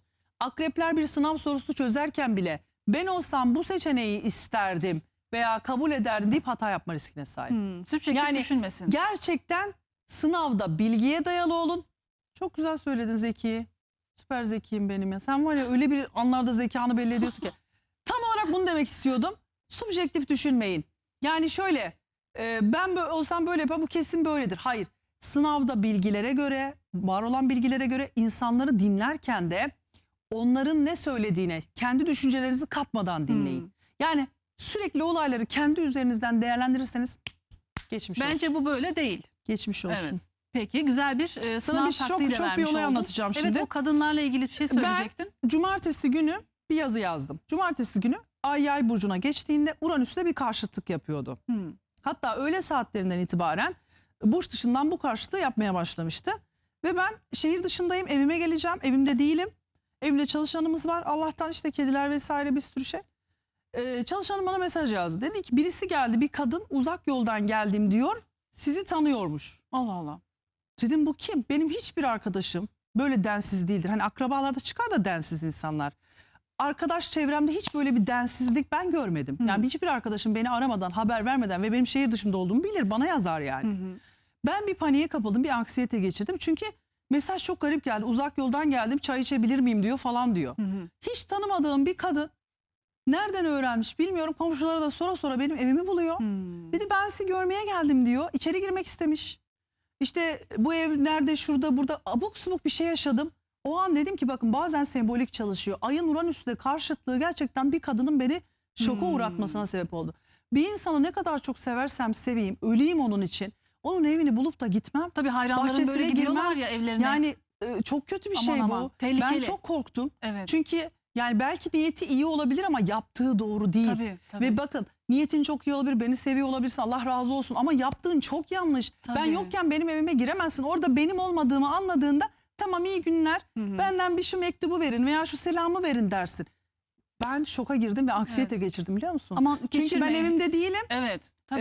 Eve varmam lazım filan, hani Allah'tan yolda evde uçağa değilmişsin bineceğim. belki de. Uçağa bineceğim. Evet. Yani böyle bir şey yaşadım. O yüzden Ay-Uranüs karesi bu hafta sonu 6-7 Haziran'da bir aktiflik var. Özellikle kadınlardan gelen şokları gerçekten anlatıyor. Peki bakalım Aileden yaşayıp gelen göreceğiz. şokları Peki sevgili anlatıyor. akrepler, bakalım bunu yaşayacaklar mı? İnşallah şokları yaşamayın, mucizeleri, güzellikleri yaşayın. Akreplere bunu temenni ediyorum. Bunu da Canı gördü bu gönülden. gözler. Şimdi geldik sevgili yay ve yükselen yaylara. Dün sizin burcunuzda bir dolunay yaşadınız. Acaba nasıl etkilendiniz? Çok merak ediyorum. Yaylar yazsınlar. Hayatta Her Şey Var YouTube kanalına. Hem abone olun hem de yorumlarınızı yazın. Yaylardan çok şey bekliyorum. Çünkü başrolde sizsiniz. Neler yaşadılar? Neler oldu? Evet, yaylar için dolunay etkisi bir bitişler ve başlangıçlar enerjisiydi. Dün ne olduğunu söylemeyeceğim. Çünkü söylersem herkes kendisi de öyle bir şey olacak zanneder. Yay burcu bir arkadaşımızın hayatında bir bitiş yaşandı. Biz de onun yanındaydık. Bir bitiş yaşandı. Yani bir bitiş, bir tamamlanma, bir sonlanma yaşandı. Bu herkes için aynı olmayacak tabii ki. Bazıları hani bitmeye yüz tutmuş bir şeyleri bitirirken, bazıları birilerini hani hayatından uğurlarken, bazıları da hayatlarıyla ilgili yepyeni bir sayfa açma enerjisinde olacaklar. Birincisi, dış görünüşlerinde belirgin değişimlere doğru gidebilirler. Kıyafetleri, giyimleri, kuşamları, saçları, tarzları. Bu hafta Yay burcu dolunayın etkileri de çok aktif olduğu için kendinizi ve duygularınızı olduğundan çok abartılı hissedebilirsiniz. Hayatınızda daha büyük bir büyüteçle her şeyi görüyor. Zaten öyle görüyorlar da daha büyük bir büyüteçle bu sefer görmeye başlayabilirler. Duygularınız olduğunuzdan çok abartılı yaşamaya başlayabilirsiniz. Dikkatiniz, konsantrasyonunuz gereksiz fazla olabilir. Mesela şöyle, konsantrasyonunuz ne kadar yüksekse hatalara da o kadar takılıyorsunuz. Doğrulara takıldığınız gibi. Bu hafta bir şeyleri olduğundan büyük görmeye, takıntı yapmaya çok müsaitsiniz. Kibirli, egolu, başkasına söz hakkı vermeyen, fırsat tanımayan yaylar için oldukça zorlayıcı bir süreç olur, onu söyleyeyim. Alaşağı olurlar ama herkese hakkını veren adil yaylar için ilahi adaletin tecelli ettiği, düşmanlarının cezasını bulduğu hakikaten ve evet ya iyi ki sabretmişim dedikleri bir süreç olabilir. Biraz böyle saçlarında, başlarında, imajlarında önümüzdeki günlerde yayları çok değişmiş, değişiyor olarak görmeye başlayabiliriz. Aşk hayatlarında bir böyle haftanın ortasına biraz dikkat etsinler. Her şey güzel gidiyor ama partneriniz sizden bir şey gizliyorsa, çocuğunuz sizden bir şey gizliyorsa, bu böyle tatlı bir yalan da olabilir, acı bir yalan da bilemiyorum ama gizlenen bir şey veya fark edilmeyen bir şey. Belki yalan söylemiyor, kendi de fark etmedi. Fark edilmeyen bir şey ortaya çıkabilir ve önümüzdeki günlerde sevdiğiniz insanlarla, aşkınız, sevgiliniz, işte çocuğunuz, en yakın arkadaşınız, en sevdiğiniz küçük kardeşiniz, özellikle küçük kardeşler, bu sizi anlamıyor, aynı dili bir türlü konuşmuyor gibi gelmeye başlayabilir. Ve yaylarda şu olabilir: ya ben bunu sana anlatmak yerine ben susayım ya. Ben anlatamayacağım galiba deyip susmayı tercih edebilirler. Yaylarda böyle bir etki söz konusu olabilir. Parayla ilgili konularda 4-5 Haziran'da biraz harcamalar artabilir ama genel olarak maddi anlamda oldukça şanslı bir dönemden geçiyorlar. Şöyle kalıcı, sabit gelir elde edebilecekleri bir dönemden geçiyorlar.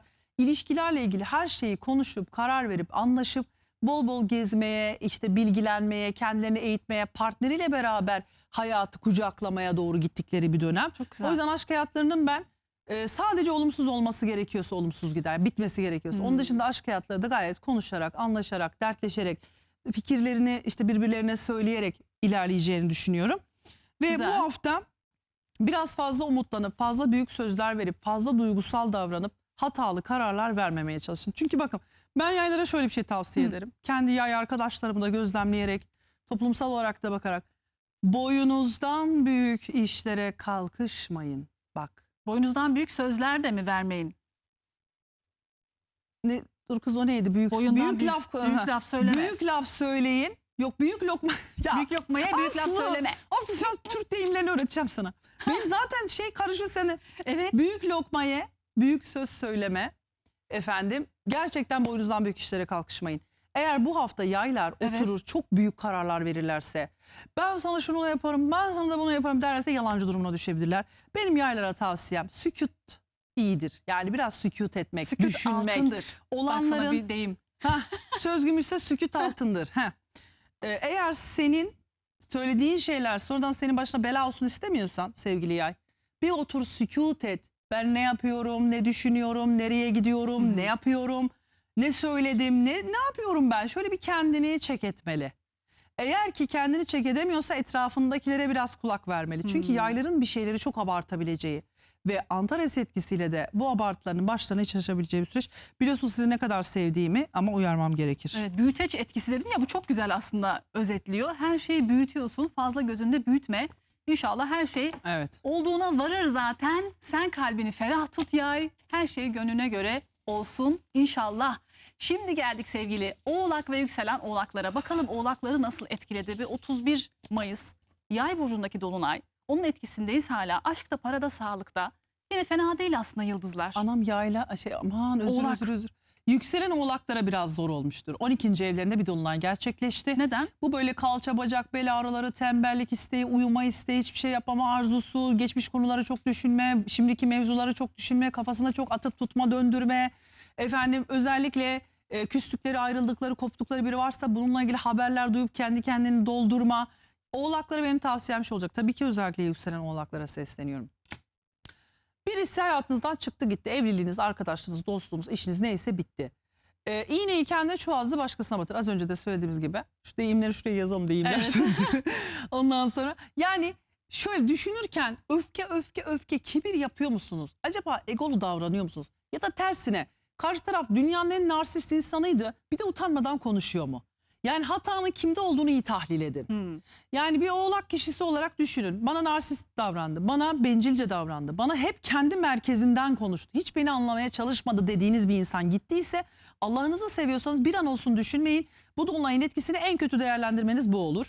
Küstüyseniz, ayrıldıysanız, bittiyse ve gerçekten bu insan sizin haklarınızı, hukukunuzu ihlal ettiyse, sizi anlamadıysa, kötü bir dil kullandıysa hiçbir şekilde üzülmeden yolunuza devam edin.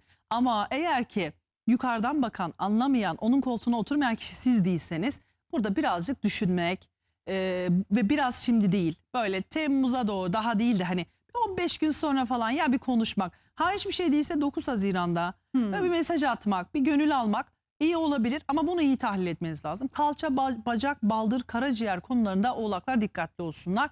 Bu ay boyunca sağlık alanları çok aktif çünkü. Hastalıklar, bağışıklık sistemi, efendim diyet, spor gibi gereksinimler, bunların hepsi konuşulabilir bu ay boyunca. İşte çok uyuyorum, az uyumam lazım. Az uyuyorum, daha çok uyumam lazım. Uyku düzeninizi, beslenmenizi, beslenme alışkanlıklarınızı düzene sokmanız gereken bir dönem olabilir. Ve bir kadını hayatınızdan çıkarmış veya küstüğünüz bir kadını çok düşünüyor olabilirsiniz. Anne olur bu, abla olur bu, komşu olur bu. Bunları böyle çok kafanızda döndürüp şey yapmak yerine, eğer hakkı ihlal eden sizseniz bunu konuşmak. Çünkü bu da onların sağlığını olumsuz etkileyebilir. Tabii. 12. ev. Yani yataktan kalkmak istemeyebilirsiniz. Kimseye dert anlatmak istemeyebilirsiniz. Bunlara biraz dikkat edelim. Veya işte akrabaları, hukuki meseleleri çok kafaya takabilirsiniz. Bitmemiş bir hukuk davasını, bitmemiş bir adaletsizliği çok kafanıza takabilirsiniz. Bunlar da sizin sağlığınızı olumsuz etkileyebilir. Benim Oğlaklara tavsiyem şu olacak. Öyle yekten. Bir karaciğer değerlerinize baktırın. Kalça, bacak, baldır ağrılarınız varsa bir baktırın. Bakın arkadaşlar, hiçbir ağrı bir sinyaldir. Acı da öyle. Hiçbir ağrıyı küçümsememek lazım. Bunu da neye dayanarak söylüyorum? Sıfır tıp bilgimle ama feci bir hastalık geçmişimle söylüyorum.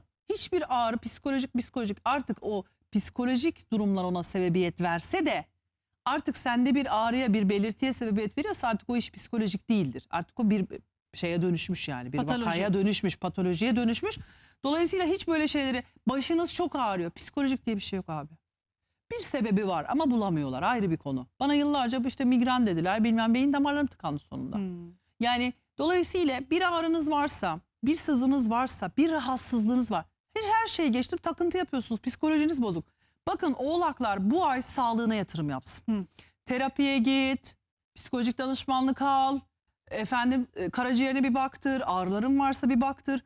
Daha iyi dinlenmenin, beslenmenin, sağlıklı bir yaşamın, bağımlılıklardan kurtulmanın bir yolunu ara. Oğlağın yapacağı altın değerindeki yatırım bu ay sağlığına ve yaşam düzenine yaptığı yatırım olacak. Sabah kötü alışkanlıkların var, onları değiştir. Beslenme alışkanlıklarını değiştir. İş hayatında bir bitiş olabilir, bir değişim yaşanabilir. İş hayatında bir yoğunluk olabilir. Her şeyde bir yenilenme enerjisi sana iyi gelecek sevgili Oğlak. Ve aşkla ilgili konularda Merkür'ün yengece geçmesiyle beraber şansı artmaya başlıyor. Ne zaman Sadece bu geçiyordu hafta, Merkür yengece? bugün. Heh. Sadece bu hafta ortasından itibaren işte partner, aile, işte ilişkiler hepsi biraz birbirine girebilir.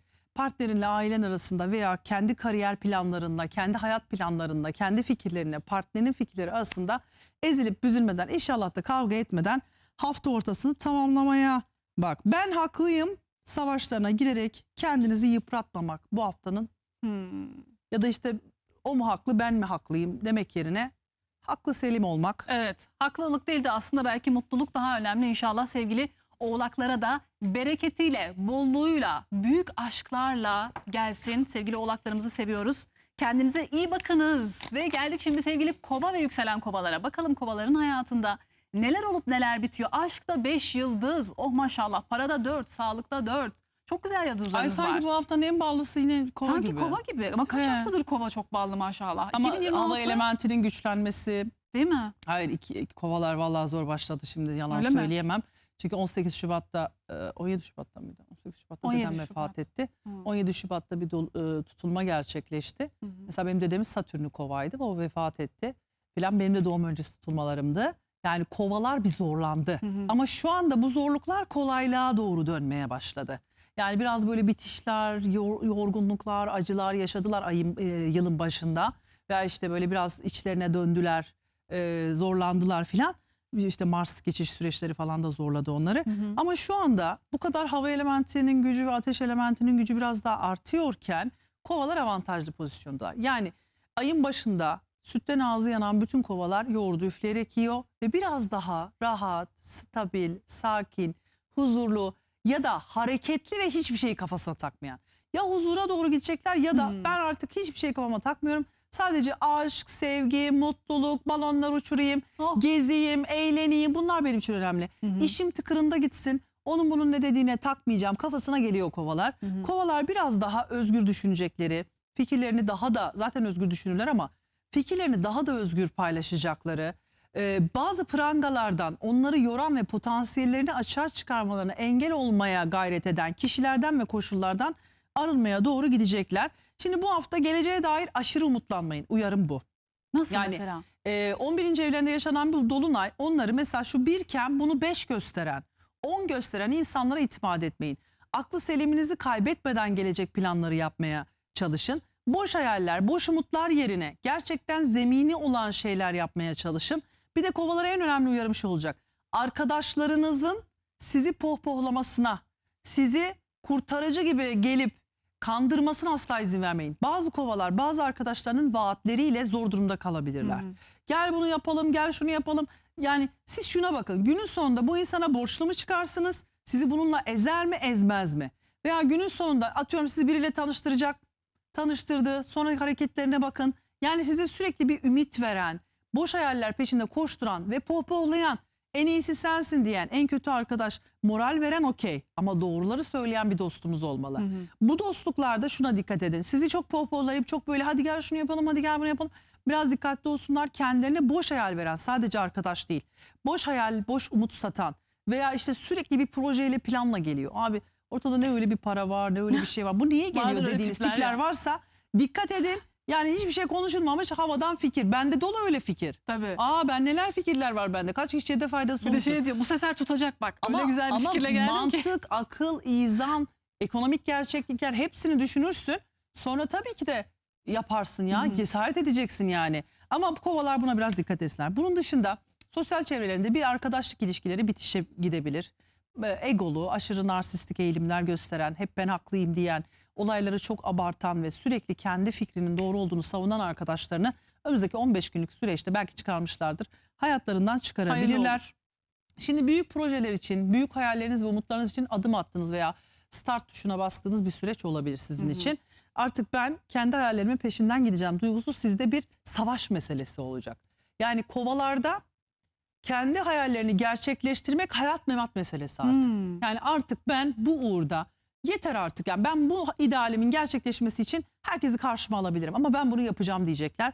Bu hırslı halleri, onlara azimli halleri onlara iyi de gelebilir. Evet, biraz böyle Merkür ve Venüs'ün yengeçte olması, eski iş arkadaşları, nostaljik ortamlar, eski çalışma arkadaşlarıyla bir araya gelmek, ne bileyim bir arada hayatın yükünü paylaştığı kişilerle geçmişi yad etmek ya da eski halalar, dayılar, dedelerle buluşup önümüzdeki 15 gün hatta önümüzdeki bir ay geçmişi yad etmek mümkün olabilir. Aşkta oldukça yüksek bir şansa sahipler. Hadi Çekicilikleri aşırı yüksek, kişisel çekicilikleri, sosyal çevrelerin aranan yıldızları bu ara hakikaten hayran olunan kişilerinden en başında kovalar geliyor olabilir. Aşkta ne kadar sürecek bu şans alanı? Uzun sürecek. Uzun Uzun sürecek. süre. Uzun sürecek. Aylar, Çünkü aylar. ayın sonunda Jüpiter Aslan'a geçiyor. Keşke burada bir alkış girseydi. Ay şık şık şık alkışlarım Şık şık şık hayatım. şık şık şık. Hemen. Jüpiter Aslan'a geçiyor. Evet. Bu şans çok uzun sürecek. Onu hiç Peki. merak etmeyin. Harikasın. İnşallah şans aşktan, paradan, her şeyden yana kovanın yanında olsun. Peki ya canım balıklar? Balıklar ne yaşayacak? Bu süreçte inşallah onlara da gülsün bu Jüpiter. Gülüyor mu? Evet tabii ki. Şimdi Jüpiter onların yönetici gezegeni zaten. Jüpiter'in Venüs'le birleşmesi. Venüs de yücelim yöneticisi. İki tane patron bir araya gelmişler, kavuşuyorlar.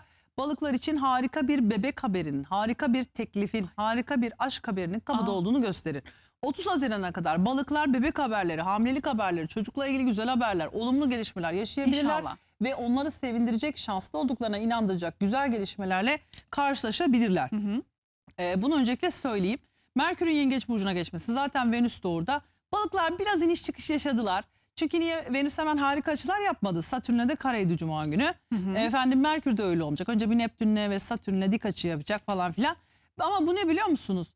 Nerede durmanız gerektiğini, harcamalarınızı, hayatınızı nerede durdurmanız, nerede güçlendirmeniz, nerede frene basmanız, nerede çok harcamanız, nerede tutumlu olmanız gerektiğini size öğretecek. Çünkü para alanlarınızı çok etkiliyor. Aşırı keyif, gezi, tatil, çoluk, çocuk harcamalar yaptıysanız, lüks harcamalar yaptıysanız böyle bu aralar hep şunu düşünmeniz gerekebilir. Ya artık fazla açılmayalım. İşte biraz daha kendimizden azıcık kısalım. Biraz daha böyle şey olalım hani çok lükse kaçmayalım gibi kendi kendinize tasarruf planları yapabilirsiniz. Bu hafta biraz onlar da parasal açıdan dolandırılmamaya dikkat etmeliler. Aşk hayatlarında 4 yıldız verdim ama inanın biraz puan kırmış olabilirim. Aslında aşk hayatınızda oldukça iyisiniz. Sadece şu Merkür'ün Neptün'le karesi işte para sebebinden sevgilinizle, eşinizle aranızın açılmasına, ilişkilerinizin biraz böyle ya sen benden habersiz bu kadar harcadın mı, bunu mu yaptın gibi şeylerle sıkıntılara girmesine sebebiyet verebilir. Kariyer hayatınızda büyük bir devrim dönemi başlıyor. Bakın bundan itibaren önümüzdeki 15 günlük süreç işe girmek, iş değiştirmek, tayin, atama, yükseliş veya bir iş planını bitirip yeni bir iş planını başlatmak için size hizmet ve destek veriyor Çok güzel. olacak. Hayatınızda güçlü bir kariyer planı yapabilir. Parlak bir geleceğe böyle planlı bir şekilde ilerleme kararı alabilirsiniz. İnşallah. Evet, yarım kalmış bazı hobileriniz varsa bunları canlandırmak. Eski hobilere gitmek. Örnek veriyorum şu boynumdaki dantel gibi. Bugün Merkür Yengeç'te ve ben boynuma dantel takıyorum. Yani İnanabiliyor musunuz? Bu bir Tamamen tesadüf değil. tesadüf değil. Tamamen nostaljik etkiler Evet. işte bunlar. Mesela balıklarda da böyle işte eskiden işte dantel yapıyordu. Eskiden kazak örüyordu. Eskiden bahçe işleriyle uğraşıyordu. Eski bir hobisine geri dönme ihtiyacı. Sever de balık nostaljiyi. Aynen, resim yapmak, çocuklarıyla varsa onlarla hobilere yönelmek, onlarla oyunlar oynamak, onlarla eski oyunları işte eski günleri yad etmek. Hatta çok eskiden gitmeyi sevdiği bir tatil yerine, bir beldeye tekrar gitmek. Bunları canlandırabilir. Balıklar için evlilik, nişan ve kutlamaların yoğun olabileceği, kendilerini ve başarılarını parlatabilecekleri, hobilerini meslek haline dönüştürebilecekleri, bu ay bitmeden aşk, çocuklar veya hobilerle ilgili konularda bir ödül alabilecekleri süreç diyebiliriz. Ay, İnşallah harika güzel haberler dedin. Ay sonuna kadar ödül dedin. Ay sonuna kadar demek ki Haziran inşallah balıklar için de Jüpiter güzel gitmeden bir geçecek. ödül bırakıyor. Jüpiter gitmeden Aslan'a geçecek çünkü. Bir ödül bırakacak. İnşallah en güzel ödülü. Gönlünüzde Evelallah. hangi güzel ödül yatıyorsa sevgili balıklar sizin için onu diliyorum. Balıkları bitirdik mi? Bitirdik. O zaman şimdi neyi konuşacağız? Kısa bir araya gideceğiz. Aranın ardından. Yok araya gitmiyormuşuz şimdi hemen. Hemen gitmeyelim. Tamam. O zaman yine birazdan gireceğiz araya ama aradan sonra haftanın enleri var biliyorsunuz. Haftanın en Balıklardan mı şanslısı bahsedelim? aşkta, parada. Var mı böyle aşkta, parada en şanslı dediğin şimdiden mesela birazdan söyleyeceğiz onları ama. Şimdi bu hafta Merkür'ün Neptün'e olan dik açısını saymazsak Venüs'ün yengeçte olması ve Merkür'ün yengeçte olması özellikle başta oğlaklara, yengeçlere, balıklara ve başaklara özel bir şans getiriyor. Ama hava elementinde ve ateş elementindeki bu vurgular da aslanlarla kovalara büyük şans getiriyor. Neden? Çünkü aslan ve kovaların olumsuz olaylar bile yaşasalar bağlarının güçlenmesine, başak ve balıkların olumsuz bir olay yaşasalar bile bağlarının güçlenmesine bir vesile oluyor. İnşallah. Dolayısıyla bu hafta haftanın ortasında biraz Merkür Neptün etkisiyle yalan söyleyenlerin ortaya çıktığı, aldatanların ortaya çıktığı bir süreç olsa da yine de özellikle pazar günü itibariyle çok romantik, bereketli. Ya mesela özellikle bu 4 burç aslan, kova, balık ve başak aşkın, sevginin karşılıklı olduğu zaman emek vermenin, birbirini olduğu gibi kabul etmenin karşılıklı olduğu zaman bereketi de getirdiğini bu hafta sonu bu burçlar öğrenebilirler. Harika. Bu Yani dört burç kimler? dedin. Aslan, Kova, Balık, Başak. Balık, yani Başak. gerçekten ehline denk gelince, doğru insana denk gelince bereketin de artıyormuş, hayatın da Evet. güzelleşiyormuş duygusunu bunlar İnşallah. yaşayabilirler. Bu haftanın ellerinde acaba hangi burçlar var? Aşkta, genel şansta, kariyerde, parada kimler parlayacak? Kimler ön plana çıkacak? Hemen şimdi çok sevgili astrolog Mine Ölmez bize bunları anlatacak. Onu Haftanın- söylemeden önce Efendim şunu söyle söylemek canım. istiyorum. Hüseyin abi sana diyorum ki ayakkabımı çekme, ayaklarımı çekme. Diyorsun ki ayakların görünmüyor. Ben de böyle terliğimi giyiyorum, geliyorum. Ondan sonra ayağımı çekiyorsun ama Hüseyin abi. Neden böyle Evet, oluyor? yönetmenimize bu da bir Gerçek- serzenişte bak daha çok gösterdi görüyor musun? Ya çekmesene şu. Öyle Yetiştiremedim olur. ayakkabıları giymeyi. Ya parmağım kesildi onu Ama şimdi giyemiyorum. seyircilerimizi meraklı bıraktın daha çok görmek istediler. O yüzden göstermek zorunda. Yani bana diyor ki zaten görünmüyor, boş ver Mine diyor. Sonra ben yayına girerken bir bakıyorum benim ayaklarım çok görünmüş. tatlı terliklerim var. Çok da yakışmış. Ne giysen de yakışıyor. Neyse harikasın. bu konuya artık daha fazla üzülmek istemiyorum. O zaman- Hüseyin abi lütfen. Haftanın en şanslılarını o zaman Evet. konuşalım. En Terliklerinden şanslıları. sonra. En şanslı şanslıları. burçlar kimler? Yengeç, ikizler, boğa, akrep. Evet, neden yengeç, ikizler, boğa, akrep? Çünkü bu hafta Merkür'ün yengeç burcuna geçmesi. Venüs zaten hali hazırda yengeçte. Yengeçler ne kadar sinirlenirse sinirlensin, ne kadar zorlanırsa zorlansın şanslı onlardan yana. Oh. Önümüzdeki süreçte zaten Kırağın'ın Saade'nin etkisi var. Yengeçler Allah'ınızı seviyorsanız artık yalvar Allah'ınızı seveyim. Evet. Allah'ınızı seveyim ki. Yani şu suyu baktığınızda bardağın boş tarafını görmeyin, dolu tarafına odaklanın. Ne kadar pozitif enerji, ne kadar insan odaklı, insana takıntılı olmayan bir yolda ilerlerseniz, ne kadar inancınıza, kalbinize güvenirseniz bu etkiler sizde o kadar güçlü çalışır. Neden bu kadar ısrarla uyarıyorum biliyor musunuz? Çünkü Jüpiter şükür enerjisiyle çalışıyor.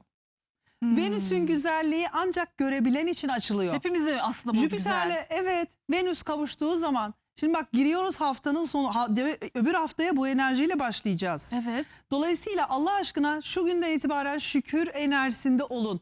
Allah'ım acılarım yaşadıklarım için sana hamd ederim. Çünkü onlar beni çok üzdü. Bir daha olsun istemem ama öğrendiklerime de minnettarım. Ama mutluluklarım için, evladım için, çocuğum için, kocam için, işim için, bana verdiğin türlü nimetler için sana şükrederim. Bakın özellikle yengeçler hepimiz için öyle ama şükrü artırsınlar. Harika. Hani her halinize şükredemiyorsanız da dervişler gibi yemeyin çünkü o biraz gözümüzün önünde şey olmuyor. Ama her halinizde şükredemiyorsanız da elhamdülillah ala külli hal diyemiyorsak da biz. Çünkü biz o kadar şey değiliz hani yani her halime şükredebiliyor muyum çok zor. Ama en azından nimetlere şükredip diğer kötü kısımlara da hamd ederek bu enerjiye dikkat edin. Özellikle yengeçlere söylüyorum ve yengeçler nezdinde 12 burca da söylüyorum.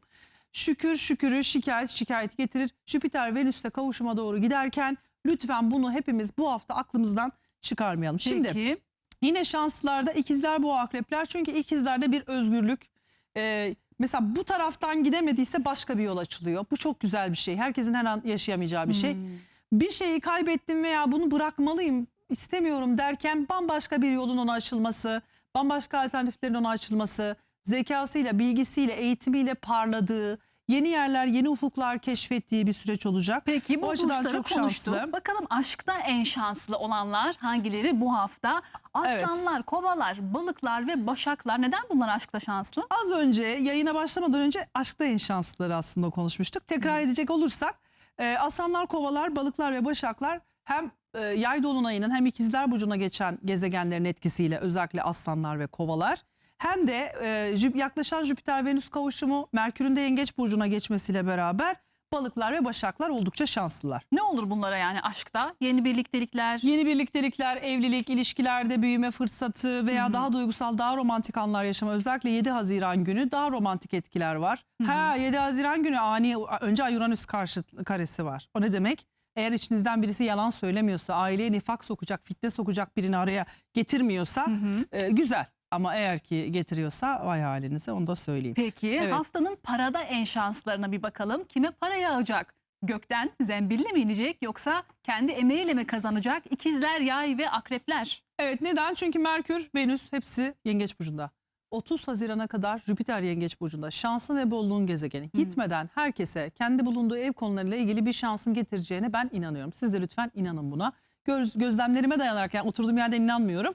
Dolayısıyla özellikle ikizler ve yaylar Jüpiter'in yengeç burcundan çıkmadan önce bu nimetleri alacaklarını ve maddi konularda güzel fırsatlarla, en azından iyi bir iş, iyi gelir getiren bir iş bulma fırsatlarıyla karşılaşacaklarını düşünüyorum.